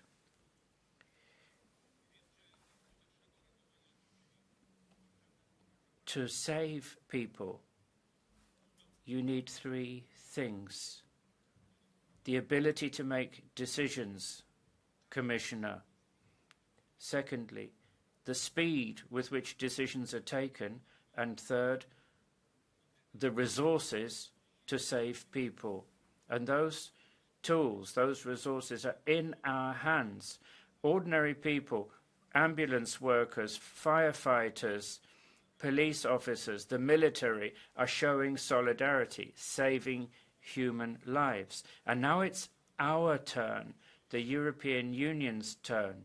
Those people's lives, towns, homes have been devastated. If we want to be a true community, then in this community we have to show sympathy and solidarity, but above all, we have to save people from what they're facing. Thank you. Mr. Vulcan is not present. Therefore, the floor goes to Ms. Ferenc.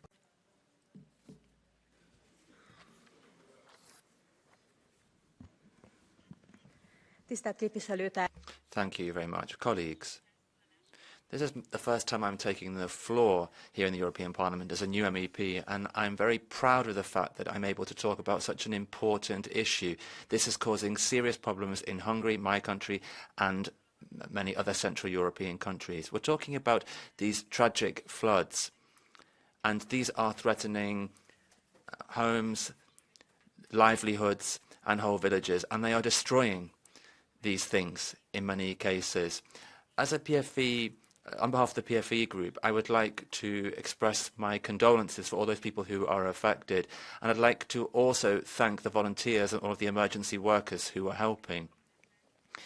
Here in the European Parliament, we need to do our utmost to help this situation, people who are heroically helping in the countries as well. Now, obviously, natural disasters are happening more and more, and in this situation we also need to pay attention to those people who've been affected by the floods. They need help, and they need that help right now. Colleagues, the European Union needs to take action urgently. We need to come together and coordinate to ensure that assistance reaches the right people. We can only do this if we remove the unnecessary red tape. And we need to work based on humanitarian principles and not cold administrative logic. We need to show that we are committed to the value of solidarity, and we need to ensure that those people who are victims of the floods receive all of the necessary support straight away. We cannot abandon those people suffering in Europe. Thank you. Ms. Tudorescu. She is not in the chamber. Oh, here she is. Go ahead, madam. Thank you.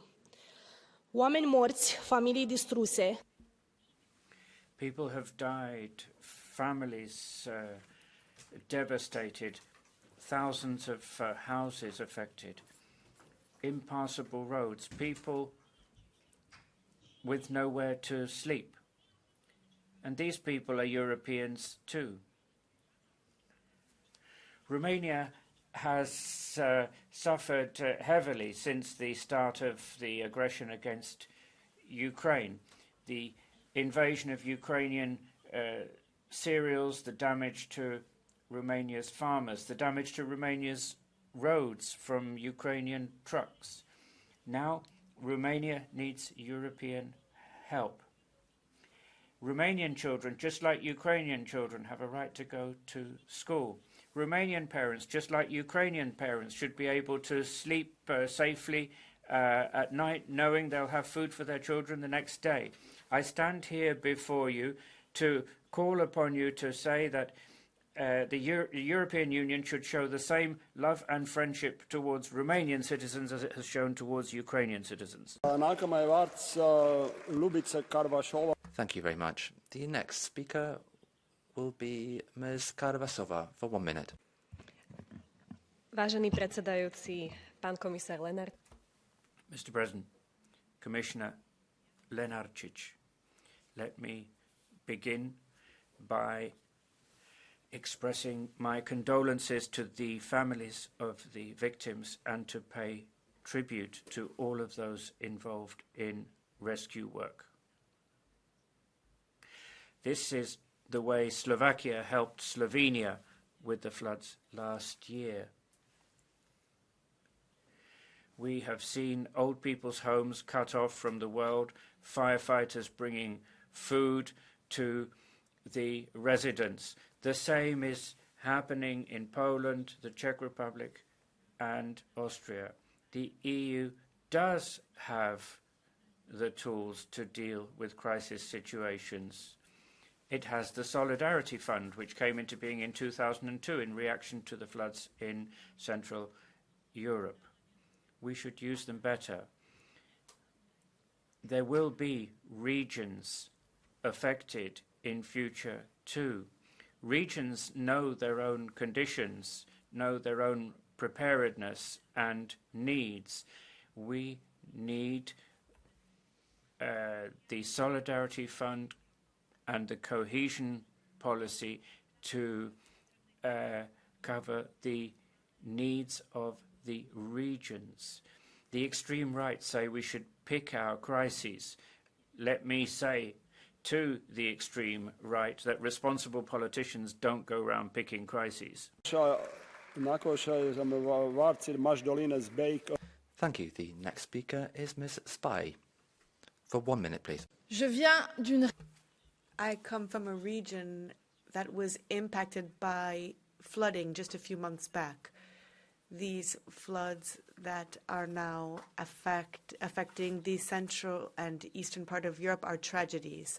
I express my solidarity to the victims and to all those who are assisting them. Many have said this morning. This is not a one-off. These are things that will continually happen. We have to accelerate prevention, mitigation, adaptation, and fighting climate change. Unfortunately, yesterday, with the Draghi report, the Commission established its top priority, competitiveness. Now, there's really a contradiction.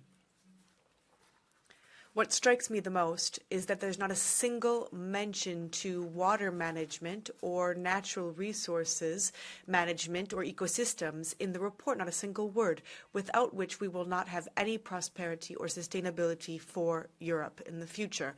Let us be consistent. To prevent these disasters, to save lives, we have to speed up the just transition, the Green Deal, and massive investment locally to save the planet. Thank you. Please. Thank you, Chair.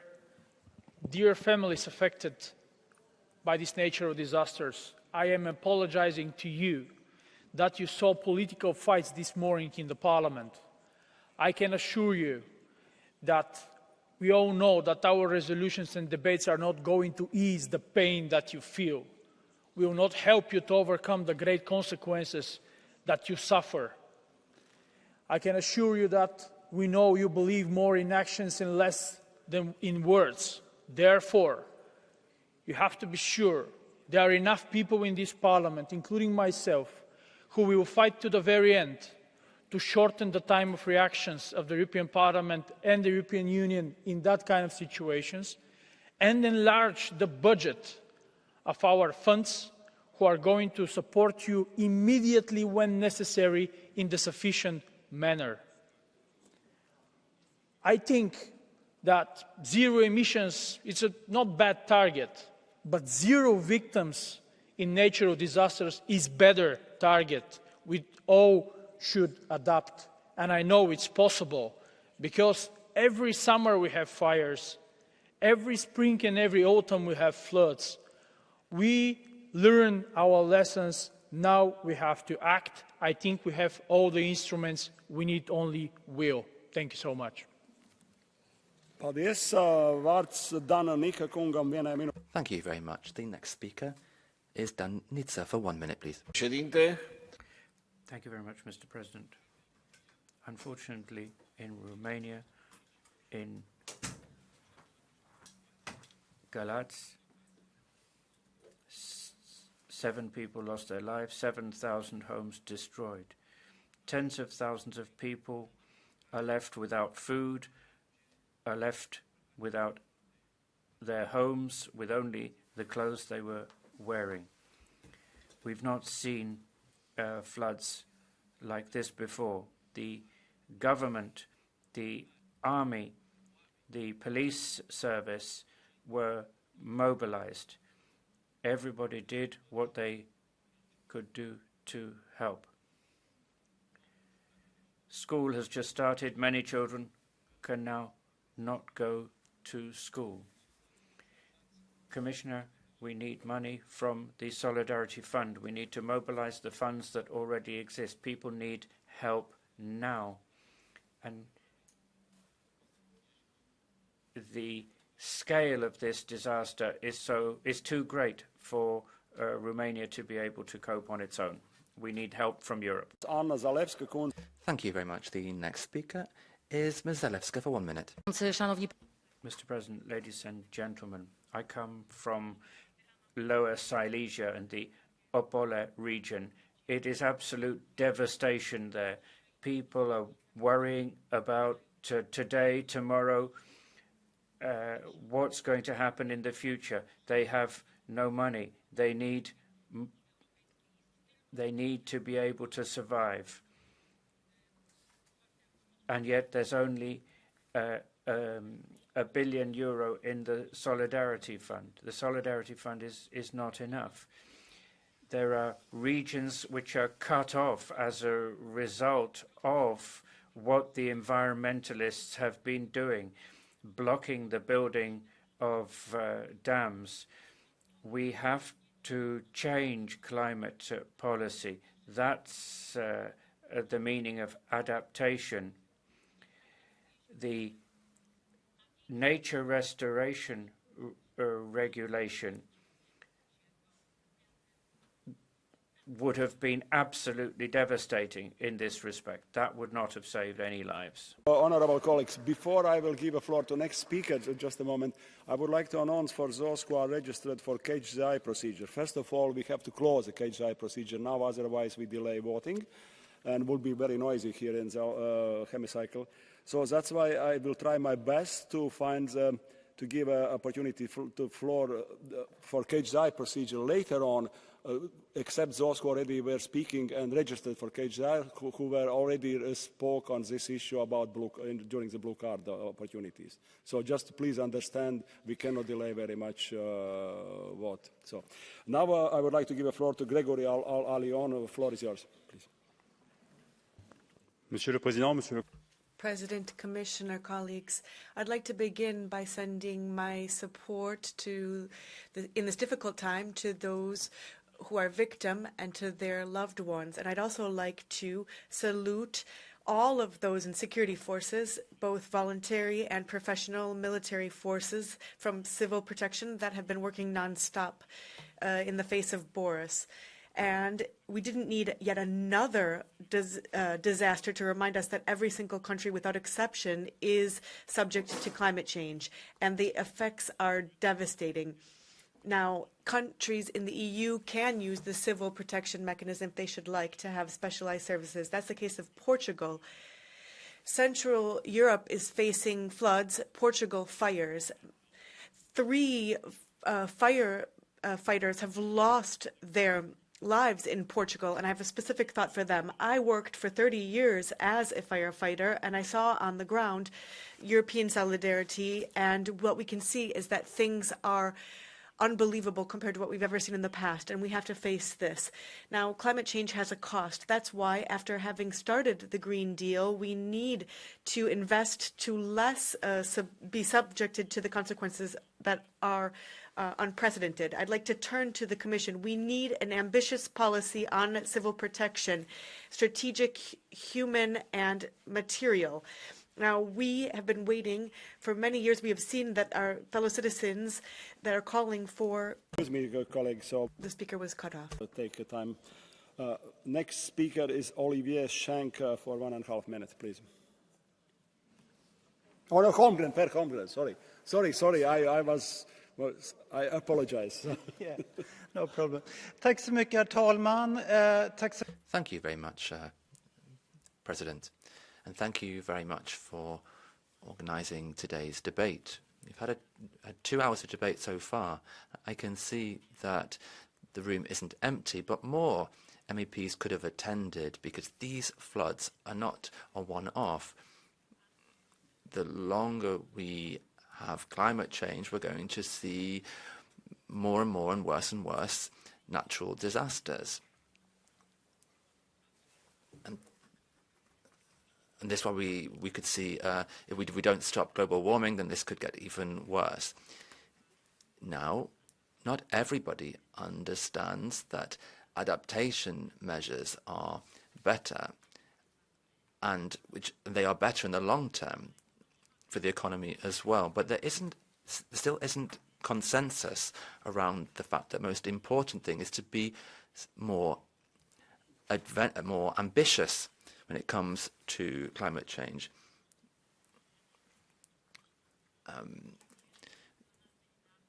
We are going to see an acceleration after the year 2050, so we're going to see even worse disasters in the future. Schenk, 1.5 minutes, please. Herr Präsident, liebe Kolleginnen und Kollegen. Thank you, President. Colleagues, I'm very grateful for today's debate and from the input from various colleagues from the affected countries. In these hours and days, the most important thing is to help people on the ground and to show neighbourliness and solidarity so that we can help each other when people are in need. There have been offers of help from countries such even as far as Ukraine. People have come together to help victims of these disasters. And together they are in our thoughts, people victims of these terrible floods. And we need this solidarity once the pictures of destruction, images of destruction are no longer in the media reports. And the President of the Commission can visit the areas and talk about specific measures, but we must talk about the consequences of these in the future. We not just need to talk about flood protection, but what everybody can do for prevention. Now, we will often see that things become overwhelming, even in richer countries. Therefore, we need to have good insurance offers so that people can be insured against floods happening in the future. Too often, owners of property rely on the state to help when things go wrong, but we should talk about fundamental insurance in this case. Thank you very much. Next speaker is Cesar Luena. Please, floor is yours. Honourable members, well, this is the kind of debate that we never want to have here because we're talking about victims and material damage and a disaster. However, we can't deny reality. Even though part of this House does, we are facing reality, and this reality is climate change.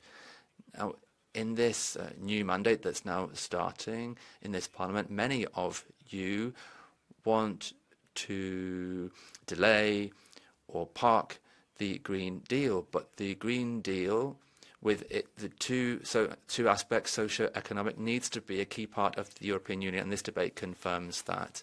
Now, for months now, a few months ago, we talked about a law, the Nature Restoration Law, and I spoke here about that. That law allows for treatment of rivers.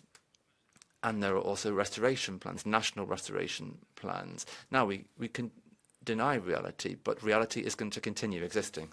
Next speaker is Adrian George Axinie. Mulțumesc, domnule președinte. Inundațiile care... Thank you, Mr. President. The floods in Romania and the devastating effects show up two things: serious infrastructure problems that we have in Romania. Nothing's really been invested in the last 35 years in the protection of areas at risk of floods. The same. The problem is with the Danube strategy, which has not been properly implemented, and measures have not been properly financed.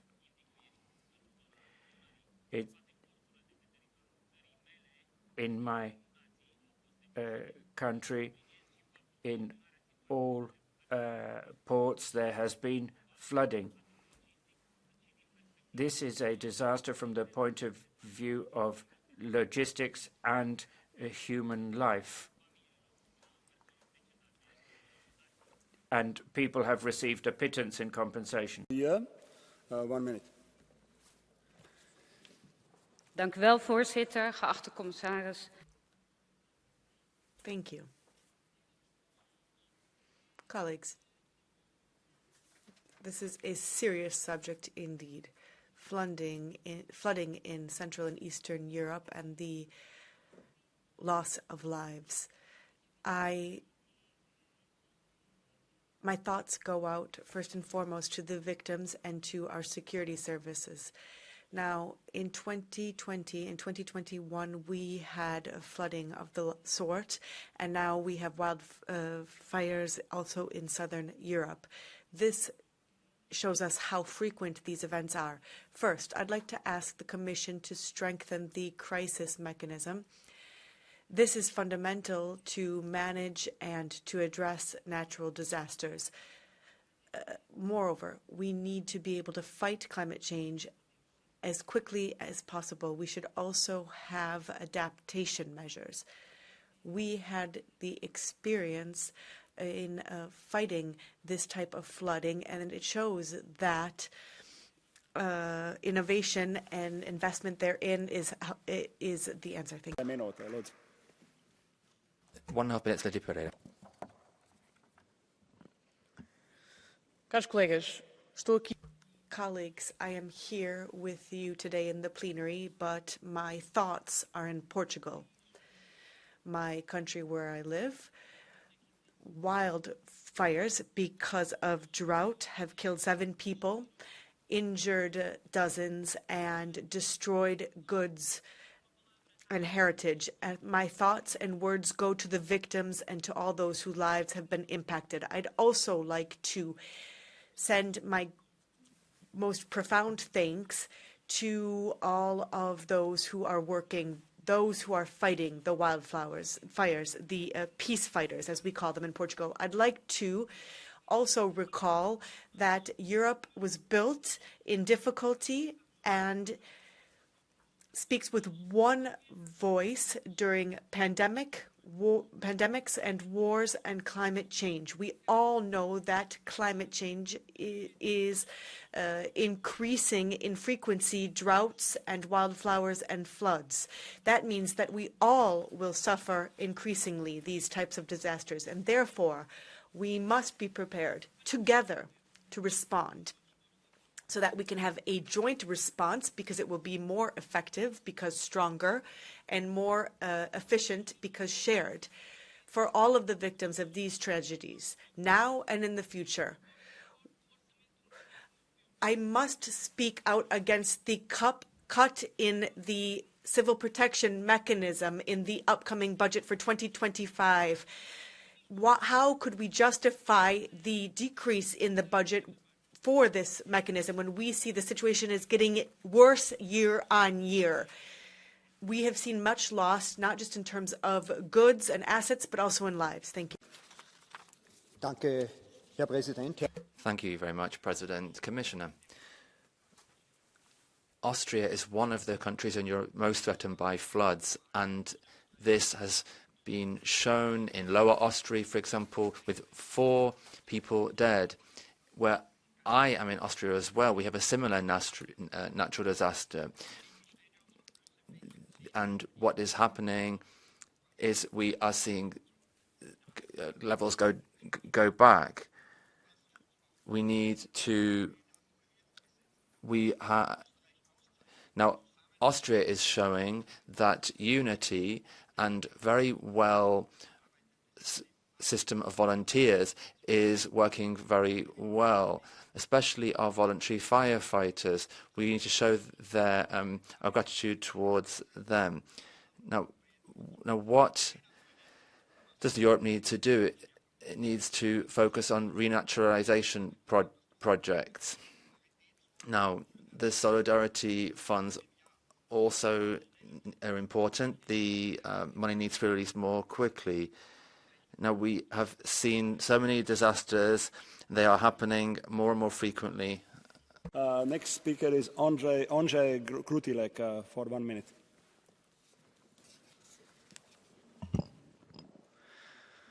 Vážený pane předsedo. Mr. President, Commissioner, the floods have caused a major tragedy. There has been loss of human life and damage to property. Fortunately, in the Czech Republic, the government and the state acted fast. The floods are of greater extent than in 1997, and yet the damage is lower. The state had sufficient meteorological data and hydrological predictions. We should therefore invest in modern technology, including space. It would be wrong to use the flood situation to justify a further expansion of the Green Deal. To that we say no. Whatever the activists say, we should continue to build flood defence structures. The Union should provide financial assistance to the affected regions from all available resources. People need to know that next time round we'll be even better prepared and that they will get help from the European Union quickly. Thank you. Next speaker is Joachim Streit for 1 minute. Thank you very much, President. Colleagues. Now, of course, our thoughts are with the victims of the tragic flood disaster in those affected areas. In 2018, I myself, I managed the response to a flood in my region, and after the tragic floods in 2021, I was also involved in the investigations in Rheinland-Pfalz. We know what is causing these floods and these catastrophes. This is a situation that is caused by global warming and the Mediterranean getting warmer and warmer, and we are experiencing this more and more. We therefore need to prepare for this. The European Flood Awareness System is good and it helps prepare people and rescue workers, but we also need to step up protection on the ground, and there are various tools available because usually droughts follow floods, and then this can have significant problems, and then irrigation needs to be used. Sorry, sir, I have to think about time. Thank you. Your micro is closed. Next speaker, Krzysztof Hetman for 1.5 minutes. Dziękuję bardzo, panie przewodniczący. Thank you very much, Mr. President, ladies and gentlemen. There are terrible things happening in southern Poland, the Czech Republic, Austria, Romania. Thousands of people who are losing their lives, property and work, some of them losing their lives. They need genuine support right now. They need true solidarity and not just empty words.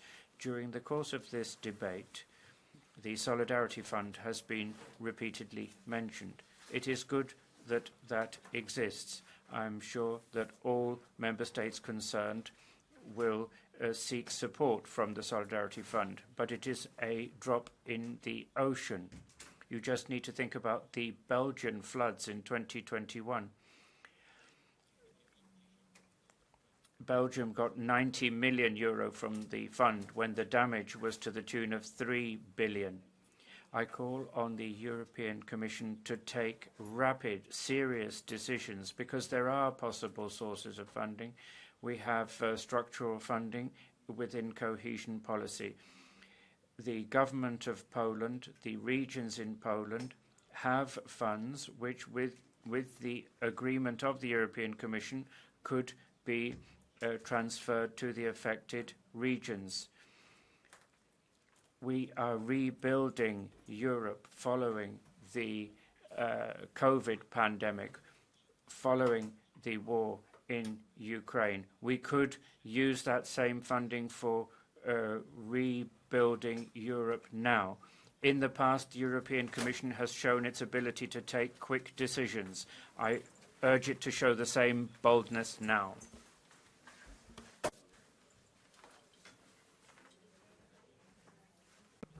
Thank you very much, ladies and gentlemen. Der vielen Opfer machen mich zutiefst traurig. Sie wecken mir auch schlimme Erinnerungen an Flut in meinem eigenen Heimatland. It's very sad to see the effects. Plūdi ir vienkārši briesmīgi. Es atceros arī 2000. So, we are glad that we got off a bit more lightly than we thought, but we still need to better protect ourselves from potential flooding, I think. The European solidarity is expressed in the EU Solidarity Fund, and that's a good thing, but the fund is not big enough and the money arrives too late. So there needs to be less bureaucracy attached to that fund, because we agree that as a result of climate change, we're going to get more devastating weather events, and our infrastructure therefore needs to be more resilient, and we need to be better prepared. Now, the means for that is cohesion policy, and those who want to centralise and weaken cohesion policy, they should really think very carefully, because it's local people who know best how to protect their local areas. European solidarity could be used to prevent these kinds of terrible events happening, build Europe back better. Thank you. Thank you. And now I will give the floor to Beatrice Szydło. 1 minute and a half. Thank you. Thank you very much, President, Commissioner, ladies and gentlemen. Central Europe is in need. It is drowning. A lot of towns and villages are flooded. Poland, Slovakia, Romania. Well, this disaster requires a swift reaction. Today, we were supposed to talk about how to help those people in need and not about the so-called Green Deal. What we need today is quick action. We need immediate assistance from the Commission. We need simplified procedures. We need assistance from governments. Governments need to be pragmatical about helping people. We need good information and not political messaging. What we need to be doing now is help people and their livelihoods. Following the flood, we will need to help them rebuild their towns and villages. Enough debating, enough empty promises. What we need to do is to take bold decisions.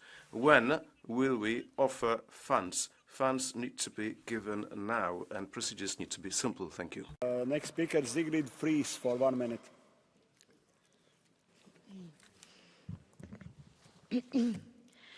Mine tanker går til både Rumænien, til Polen. My thoughts go to Romania, Poland, Slovakia, Hungary, Germany, everywhere where the water is overflowing and the banks are breaking and the floods are destroying dams as well. We've seen forest fires as well, Greece previously, Portugal now. There must be the issue of how can we question whether there is climate change or not, and whether an increase in temperature has an effect. I mean, it's obvious that our climate is in crisis. A lot of experts are saying that these extreme events are going to be seen more and more often, and where we see one-in-a-century events like this, it costs human lives. We have to act now. If we do nothing, that is no solution. We certainly hope that we can work on prevention, and that costs money. But if we don't prevent, it's going to cost even more. The material and human costs are quite astounding, and we in this House have to show that we will act when we're needed most, that we invest in climate safety, security, and we do it now. Daniel Buda, floor is yours. Domnule președinte, President, thank you very much, dear colleagues. to try to rescue somebody from the middle of the flood is just one of the terrifying stories in Romania, where at least 7 people were killed and many other people are missing. Each death has its own story. Each loss destroys a family, no shelter, no safety. Besides the loss of lives, the local economies are impacted along the rivers, agricultural areas, but not only. Unfortunately, floods have taken place in many European states, and we should become aware that these phenomena tend to become normalcy. We can offer hope to the people who survive. By the Civil Mechanism Protection, the Solidarity Fund, the Commission should be together with Romania and each European state affected by the floods, so the services should be resumed and life should become again normal. The European Commission at the same time should develop together with the Member States wide plans to efficiently manage the river flows, to build dikes in the areas that are subjected to floods. But the Member States cannot make these efforts alone. So I would like to require the Commission to identify funds from the Solidarity Fund and other tools. Thank you very much. Colleague Budak, could you take a blue card question from Lazarus Luis Vincentio? Yes. Yeah, you can take it. Floor is yours, Mr. Lazarus. Okay.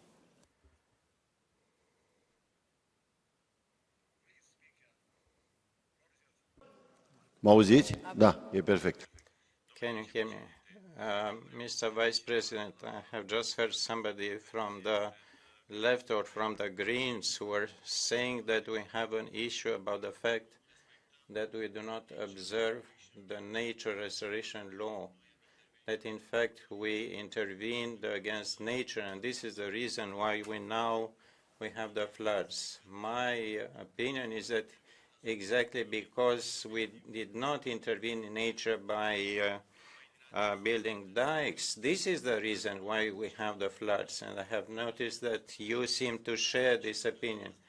I know that you together... Am înțeles întrebarea dumneavoastră. Yes, I understand your question, and it is of the utmost importance for us to realize that we need a balanced intervention on the river flows to be made regular to prevent floods, and also for the rivers to be used for developing the system of irrigation. But we need to have balanced approaches from all decision makers to coexist in harmony, human beings and nature. Thank you. You get the answer, Mr. Lazarus? Or use? No? Yes, thank you very much. So, sorry, next speaker is Annalisa Corrado for 1 minute, please. Grazie, Presidente. Thank you, President. Well, the devastation and death caused by Storm Boris are forcing everyone into awareness of how serious the climate crisis is. I mean, there are people even in this room who continue to deny reality and deny our responsibility, say that we're responsible because we didn't react in time to this disaster that we knew coming. Now, this is an insult to local authorities, emergency responders, families, and the thousands of people who have had to leave their homes as a result of these floods in Central and Eastern Europe. Now, we know your pain. We've seen this many, many times in Italy, in Tuscany, Emilia-Romagna, etc., and we will work as hard as we can to ensure that Italy does its part in terms of solidarity. We will work harder to try and come up with policies to mitigate climate change, which is caused by the use of fossil fuels. We want to develop effective tools and to ensure that there are joint investments to adapt to the climate crisis. We need to stop overdevelopment. We need to care for nature and care for our soil. We can't simply cry over the victims. We need to be aware that this is a crisis. Thank you. For 1.5 minutes. Thank you, President. The pictures we've seen from Eastern Europe are dramatic, and they recall to mind what happened in Belgium in 2021. So we must have our sympathies and empathy there with these people in Eastern Europe. And yes, it's linked to climate change inextricably. We have two mechanisms here. We have the disaster protection mechanism and the Solidarity Fund. Maybe I can tell you a little anecdote about the Solidarity Fund from my experience from 2021. There was a school that was destroyed by the floods. The mayor wanted to rebuild the school completely. This school was built for €6 million. If we could have made it more resilient, it would have cost 10 million. The mayor didn't have that money, so it wasn't built to be more resilient. So we have to have a new climate adaptation fund which allows us or people to build things in a more resilient fashion. There's a further problem, maybe I should mention this. Belgium got 87 million from the fund, but it cost us 4 billion. So this Solidarity Fund isn't really working properly. But I would like to break a lance for the fire service. A lot of voluntary fire officers are working very hard and looking after our safety, but there's a lack of a unitary statute across Europe. For many in the fire service, in financial terms, it's more expensive to be a voluntary firefighter than not. So we have to find a regulation so that this can be sorted out at European level, so that these voluntary firefighters can continue helping us with our safety. Thank you. Next speaker is Maria Grappini for 1 minute.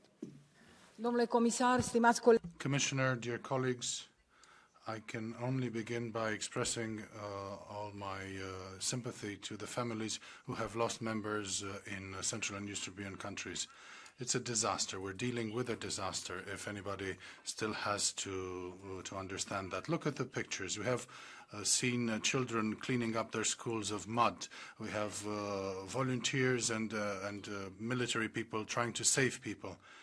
Commissioner, it's important not just to claim solidarity, but to turn solidarity into action.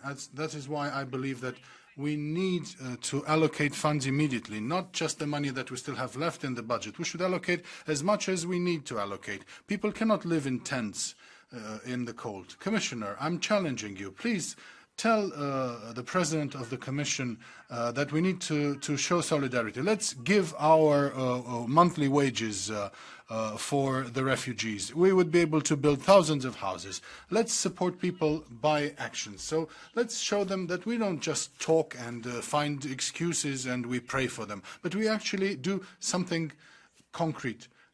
Countries cannot handle themselves. We need help. Jacek Protas for 1.5 minutes.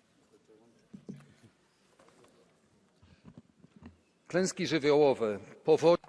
Natural disasters, floods, fires that affected Europe in last weeks destroyed public infrastructure. Roads, bridges, hospitals, schools, cultural institutions were damaged or destroyed. Please note that many of these facilities were built using the European funds. Therefore, on behalf of local governments, I would like to ask the EU to prepare to draft legal instruments that would allow managing institutions to make these expenses eligible and to allocate additional funds to complete those facilities according to new, improved designs. We also need to show flexible approach to managing programs in the years 2020-2027. We need to allocate support for the needs that arose as a result of natural disasters, and the local governments know exactly what is the scale of those needs. I also would like to request national governments to allocate funds for own contributions for those projects that require additional financing. If we do not provide adequate and quick assistance, the local governments will not manage to rebuild their facilities after these catastrophes. Resolution is important, of course, but what is even more important is to take swift action. Krzysztof Smiszek, for 1 minute. Nysa, Kłodzko, Stronie Śląskie, Głuchołazy. Many towns and villages in Poland have been hit by the flood. They are now mourning, also those who are now dead. Other locations, our other towns and villages are preparing for the onslaught of the flood. The people and relevant services are trying to protect their cities that had been hit before by flood some 10 years back. Now, as a person from the Silesia region, I want to thank all those who are helping our citizens. A flood is not a local problem, it is a challenge for us all. We must prove that we are able and willing to cooperate to provide instant assistance to those in need. We are not in a position to resurrect those who died, but we can help those who are still alive. We must prove in no uncertain terms that Europe will leave no one behind. So I'm calling upon you, Commissioner, to provide instant, immediate assistance. Thank you. Speaker Dimitris Tsiodras for 1.5 minutes. Dear colleagues, the society and us citizens have to face the consequences of the climate crisis. In recent days, these consequences have the form of extreme phenomena, floods in Central and Eastern Europe and fires in Portugal. These phenomena hit my country, Greece, as well more often. We saw what happened last year with the floods in Thessaly. We shouldn't wait for a disaster to face a situation which is the new reality. And this is not statistics, this is not numbers, these are changes who influence our daily lives. These extreme phenomena, the extreme conditions, are one of the consequences of the climate crisis. We see drought and the consequences we have concerning agricultural production. The farmers are facing constantly unusual weather conditions. Millions of people are living under conditions of uncertainty. So we have to listen to the voices. And things have changed, but we are following standards of previous eras. In parallel with the Green Deal, we have to face immediately the consequences of the climate crisis. The funds we have at our disposal are not enough. Also, we should increase significantly and we speed up, help and reduce red tape, and we have to have better coordination. It's impossible when we have such big problems to face them separately in each country. So people are waiting to see Europe standing next to them during the conditions of an extreme crisis. So we should adapt to the seasons, to the era that has changed. The conditions have changed. We have to change as well. Thank you. Evelyn Regner for 1 minute, please. Herr Präsident. President, will the images of the recent floods in Romania, Austria, Poland and Czechia send out a clear message as to the forest fires in Portugal? Our planet is in danger. Now we've seen the European Union going for competitiveness at every price, but what use is that with the problems that we're facing? I mean, if we exploit our resources to the extent that we are, then we'll no longer be able to live on the planet. I mean, we've got the United States and we've got China. I mean, what's the point in being more economically powerful than them if half of Europe has been burnt down or has been flooded? If we properly implemented the Green New Deal, then we can achieve the necessary change which would save all of our lives. So I would call on the Commission not to push the Green Deal into the background, because we can only do business on a planet that remains alive. Thank you. Is Jan Farski for 1.5 minutes.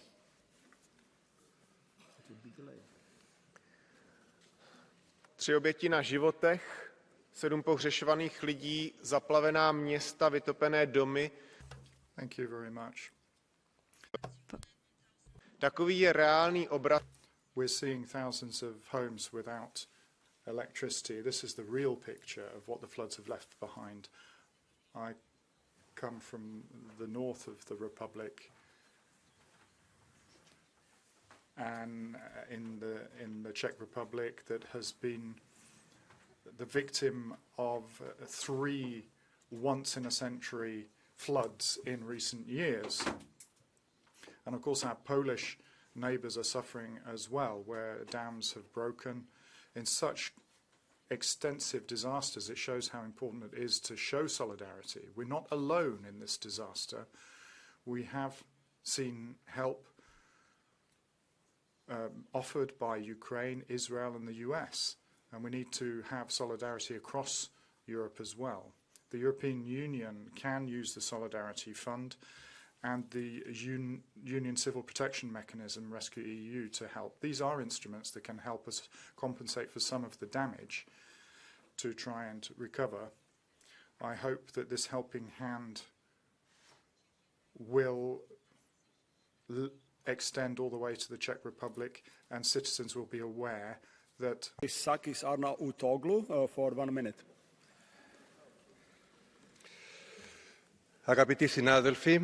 My dear colleagues, first of all, I would like to express my condolences, my sincere condolences to those who have been stricken by the disasters. And I think that indeed the time came. You remember that the scientists had warned us since the 70s and the 80s about this. And we're not talking about floods and fires of the century.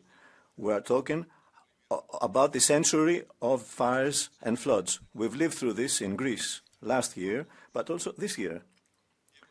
The European Union cannot remain inactive in facing such crisis. It's logical. The mechanisms we have at our disposal in order to face natural disasters could be upgraded.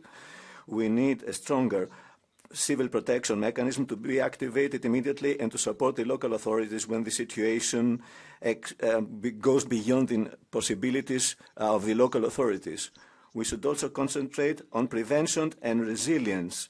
Our infrastructures have to become more resilient vis-à-vis these extreme weather phenomena. We should invest on technologies that will help our cities and our villages to face these challenges and to reduce the effects of the climate change that will be at the center of our policies. So, but please finish your speech, and are you ready to take a blue card from Mr. Grajoulis? Okay. Yeah? Okay, please conclude. Sorry about... Yes, thank you. Mr. Grajoulis, you have a floor. Sorry. You can, if you approve to question according to the blue card procedure. Yes, so from the Mr. Grajoulis from... Yeah, sorry about that. Thank you. I would like to pose the following question to all of the members of the Parliament. Lucas, in his writings, says that without the knowledge of the God, not a single hair will be lost from people's heads.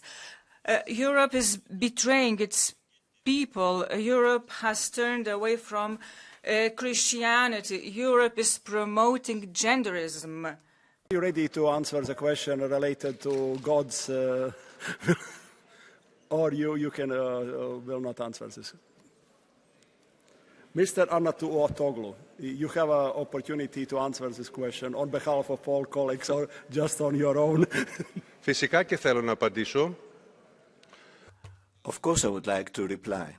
One issue is a serious one, as you've raised it. We have another point, that God gave us brain. And in any religion, we believe that God gave us brain in order to face our problems using our brains and not to let things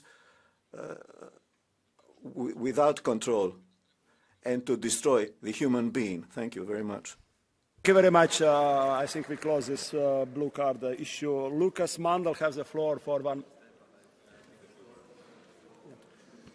Vielen Dank, Herr Präsident, Herr Kommissar. Thank you, President, Commissioner, colleagues.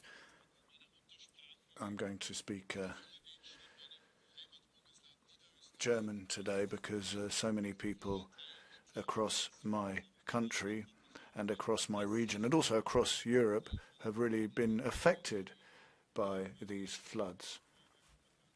I've just spoken to the local commander of the firefighters in my region, Gerard Schmidt, and he said he barely got any sleep and hasn't really had any sleep for about 6 nights. And there's a similar situation when it comes to the voluntary firefighters commanded by Alfred Kiesling. And I'm saying all this because I think the first thing we need to do is, on behalf of our citizens, thank all these emergency services, particularly the voluntary firefighters, because they're doing this voluntarily. And I think that is an example of how people should act in a crisis. We need to stick together. I think it's a good example for us elected representatives as well. Thank you. Because of the timing, we are closing blue card procedures. Next speaker, Matthias Nemec. Spoštovani visoki zbor, spoštovani komisar. Dear colleagues, Commissioner Lenarčič, it was last year too that devastating floods hit Europe, including Slovenia. This was one of the worst natural disasters in our country. Europe's swift action was crucial in these difficult times. This is why I welcome the rapid mobilization of the European Solidarity Fund, which allocated to Slovenia 428 million euros. As one of the EP's negotiators, I am also calling for more resources to be allocated to solidarity in future, for aid to be distributed more quickly, and for countries to be given more flexibility to prepare claims. My thoughts go out to everyone affected by the floods at this time. My sincere condolences to all the relatives of the victims. In these difficult times, we are filled with hope by European solidarity and the help of others, and this is why we need to demonstrate the same solidarity to the countries affected today. And I would like to thank Commissioner Lenarčič for his efforts. Thank you. Anna Dupont for 1 minute.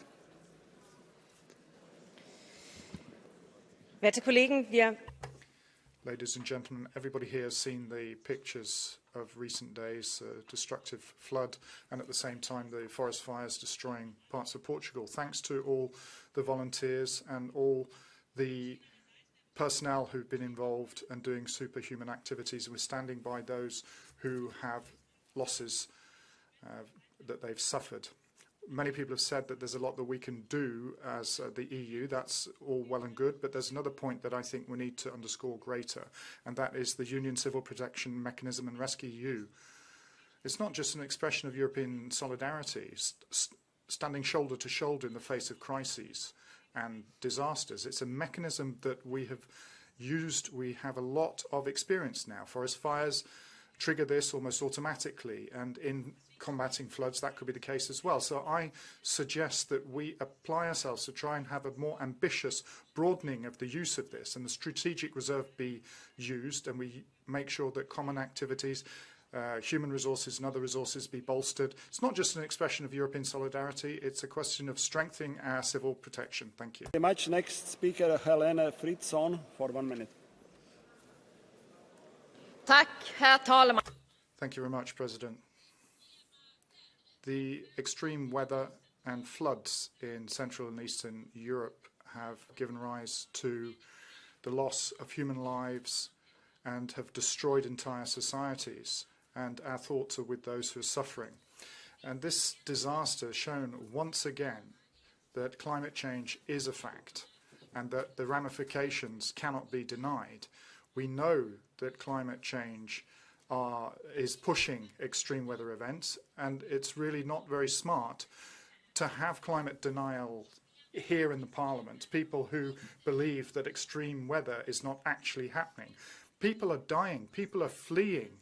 Towns and villages are being destroyed, razed to the ground, a reality that the Sweden Democrats and their party friends refuse to accept. We Social Democrats, we see that we have to continue to climate-proof our society, strengthen Europe's Union Civil Protection Mechanism, and stand up for a fair and ambitious climate policy now. Next speaker, Virgil Daniel Popescu for 1 minute.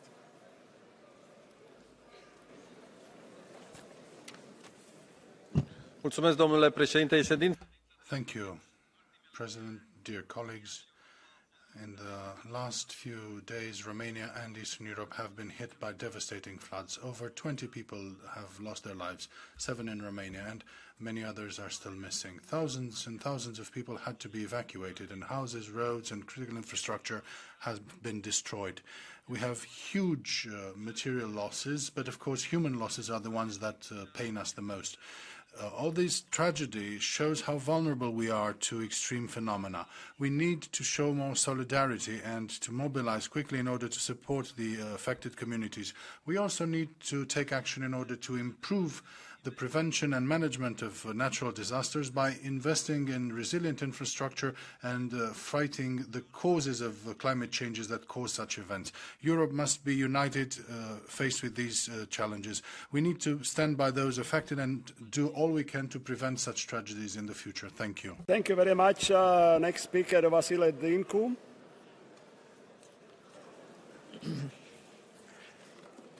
Domnule președinte, President, Commissioner, by coincidence, when I entered for the first time here 18 years ago, we had the Commissioner at that time, Michel Barnier, who proposed a reaction force and a civil protection at the EU level, also a civil security council relying on the idea of having 5,000 people to make up this force. Nothing of that has been done. The civil protection is stronger. I'm happy, Commissioner, to hear that the Commission is now thinking about a resilient strategic plan against natural disasters. I believe we need a different approach from solidarity to go to intelligence. We should regard the territory as a common infrastructure. There are no borders for disasters. And I hope that this passage from the solidarity now to intelligence in the future will be reflected in the text that will be voted today. Thank you. The floor to Timo Volken, who missed his opportunity when he was please, Timo. Sehr geehrter Herr Präsident, vielen Dank. President, thank you very much. Colleagues, well, the room is filling up during our debate, and we're discussing the consequences of the devastating floods in Europe. We're discussing how we can better protect people's lives in the future. And I'd like to begin by thanking all those volunteers who have helped to limit the damage caused by the floods, and all those who are saving lives right across Europe, protecting infrastructure. And I'd like to thank all of them on behalf of the European Parliament. Colleagues, we're also holding this debate because there on the right-hand side of the chamber, representatives are preventing us working to end the climate crisis. And so we have to say here and now, what we're doing is not enough. We need to do more to prevent the climate crisis, because otherwise it's not going to be in 10 years or 100 years that we have problems, but we're going to have problems immediately and people's lives will be endangered. The speaker is interrupted. Thank you, colleagues. First of all, well, I would like to say to all honourable colleagues, I do apologise that we are a bit late. But to keep honour to colleagues who were waiting here in the room to get a catch the eye procedure, I will reduce 3 times the numbers of those who were registered. But I would like to keep some political balance and geographical balance. So for 5 speakers, only catch the eye procedure. And I do apologise one more time, so that we will be about 10 minutes delay. So first speaker would be Do Nascimento Cabral Paulo.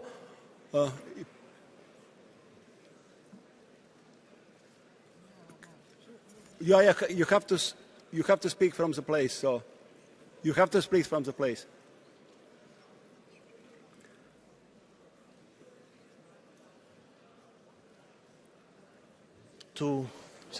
Muito obrigado, Sr.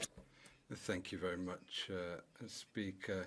It's an extremely difficult time, and I'd like to express my condolences to all families and communities who are affected by the devastating fires in Portugal. I also recognise the relentless work of our firefighters and other people involved in this.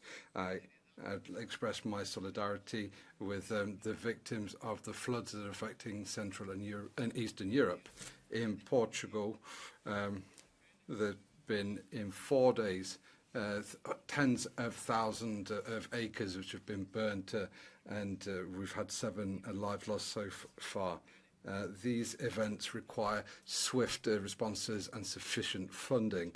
That's why we need to make the European Solidarity Fund more flexible, and we need to use it straight away. We need to use it, for example, in the Azores, the Madeira, and the floods across many different member states. We cannot make countries wait for support. There is Dariusz Jonski. You have to speak from place, yeah.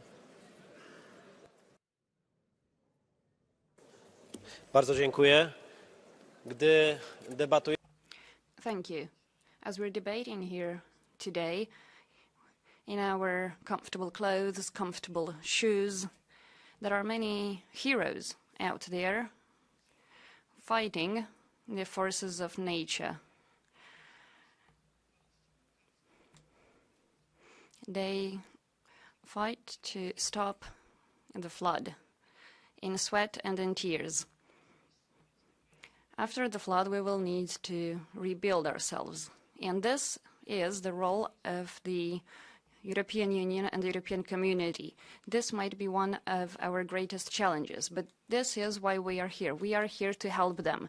Those people do not expect empty declarations. They need funds to rebuild their houses, roads, and facilities. In 1980, the Solidarity movement was created in Poland. Today, not only Poland needs solidarity, but also the Czech Republic, Romania, Italy. And I want to hear in this very room that no one will be left alone. Floor Stefano Cavedagna. Floor is yours.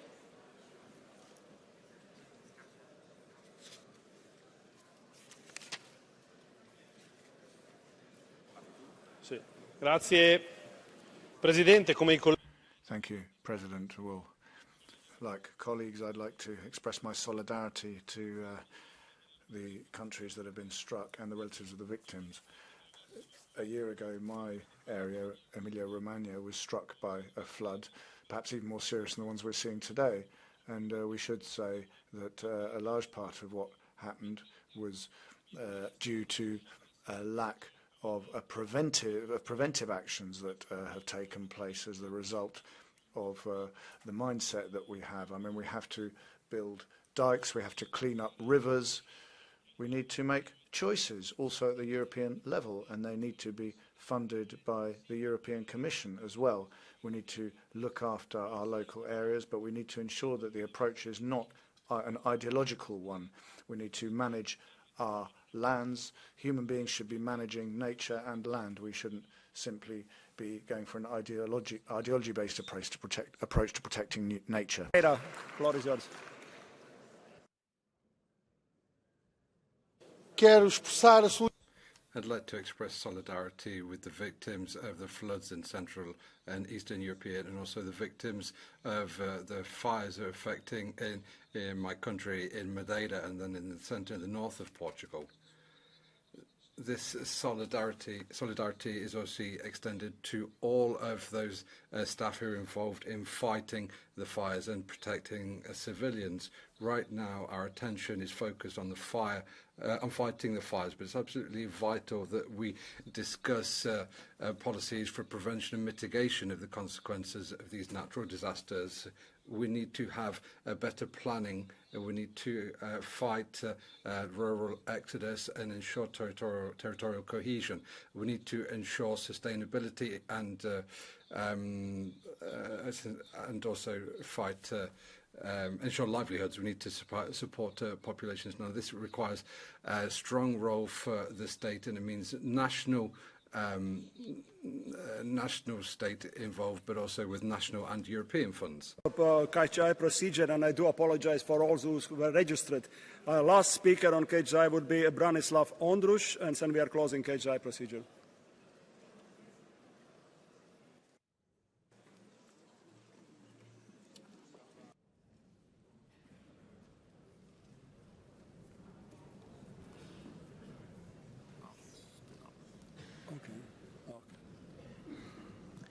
Dámy a páni. Ladies and gentlemen, I would like to tell you about Slovakia because it is a country that managed to minimize the damage after the floods. The Ministry of the Interior called on the fire people, and the Ministry of the Environment also took measures to regulate the rivers. I would like to thank all the rescuers, all the voluntary and professional fire people, all the soldiers who took part in the rescue measures. Also, thanks to the very good mayors, nobody died in Slovakia. Humanitarian help has been launched right away, but I think that the European Commission should show flexibility in the use of the European funds and should allow countries to use the funds for renovations that will also be investments into modernization. We have to take measures to slow down the climate changes and to avoid damages in the future. And I would like to ask to take a floor for the Commission, Commissioner Lenarčič. Floor is yours, Commissioner.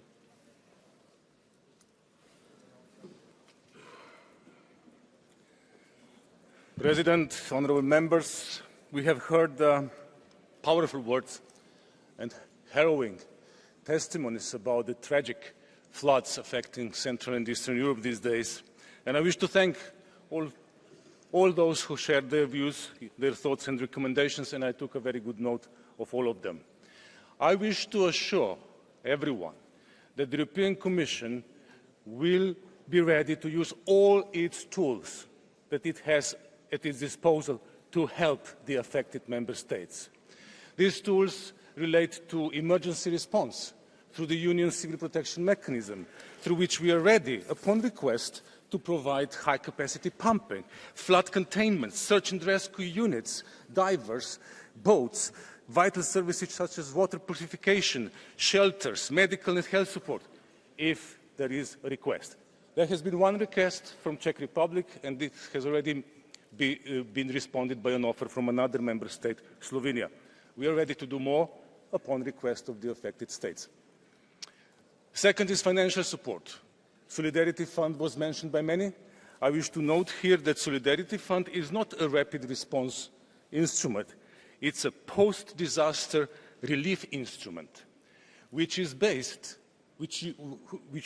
used on the basis of the damage assessment. I would invite the affected member states to use the time available. This is 12 weeks, no more, 12 weeks to submit their damage assessment for the Commission to assess it and then decide on the financial support. And there are other possible sources. In the past, the Commission showed its flexibility with regard, for instance, to the cohesion funds that have not been committed and allowed their redirection by the affected country to deal with the impact of the floods. I'm positively sure that the Commission continues to be flexible also with regard to the latest floods affecting such a large number of countries. Now, as the session draws to a close, I wish once again to reflect on this increasing trend of ever more intense and frequent natural disasters and what we can and we should learn about this. We should first acknowledge that we live in the age of emergency. Europe and our citizens face an uncertain and dangerous future. Each year brings new, catastrophic, record-breaking disasters that strike with ever-increasing intensity. That's why we must unite the institutions, the member states, and step up to the challenge of this new reality. We must rise to this unprecedented global crisis with unprecedented collaboration, unprecedented ambition, and unprecedented action. And the Commission is ready to play its part in strengthening Europe's disaster prevention, preparedness and resilience, and in building our response capacity so that we can respond when these disasters strike again. Thank you for your attention. Thank you very much. So, thank you for understanding. We are closing the debates on this point in agenda, and vote will take place on this issue on Thursday. And currently, next point in agenda for today is vote. Thank you.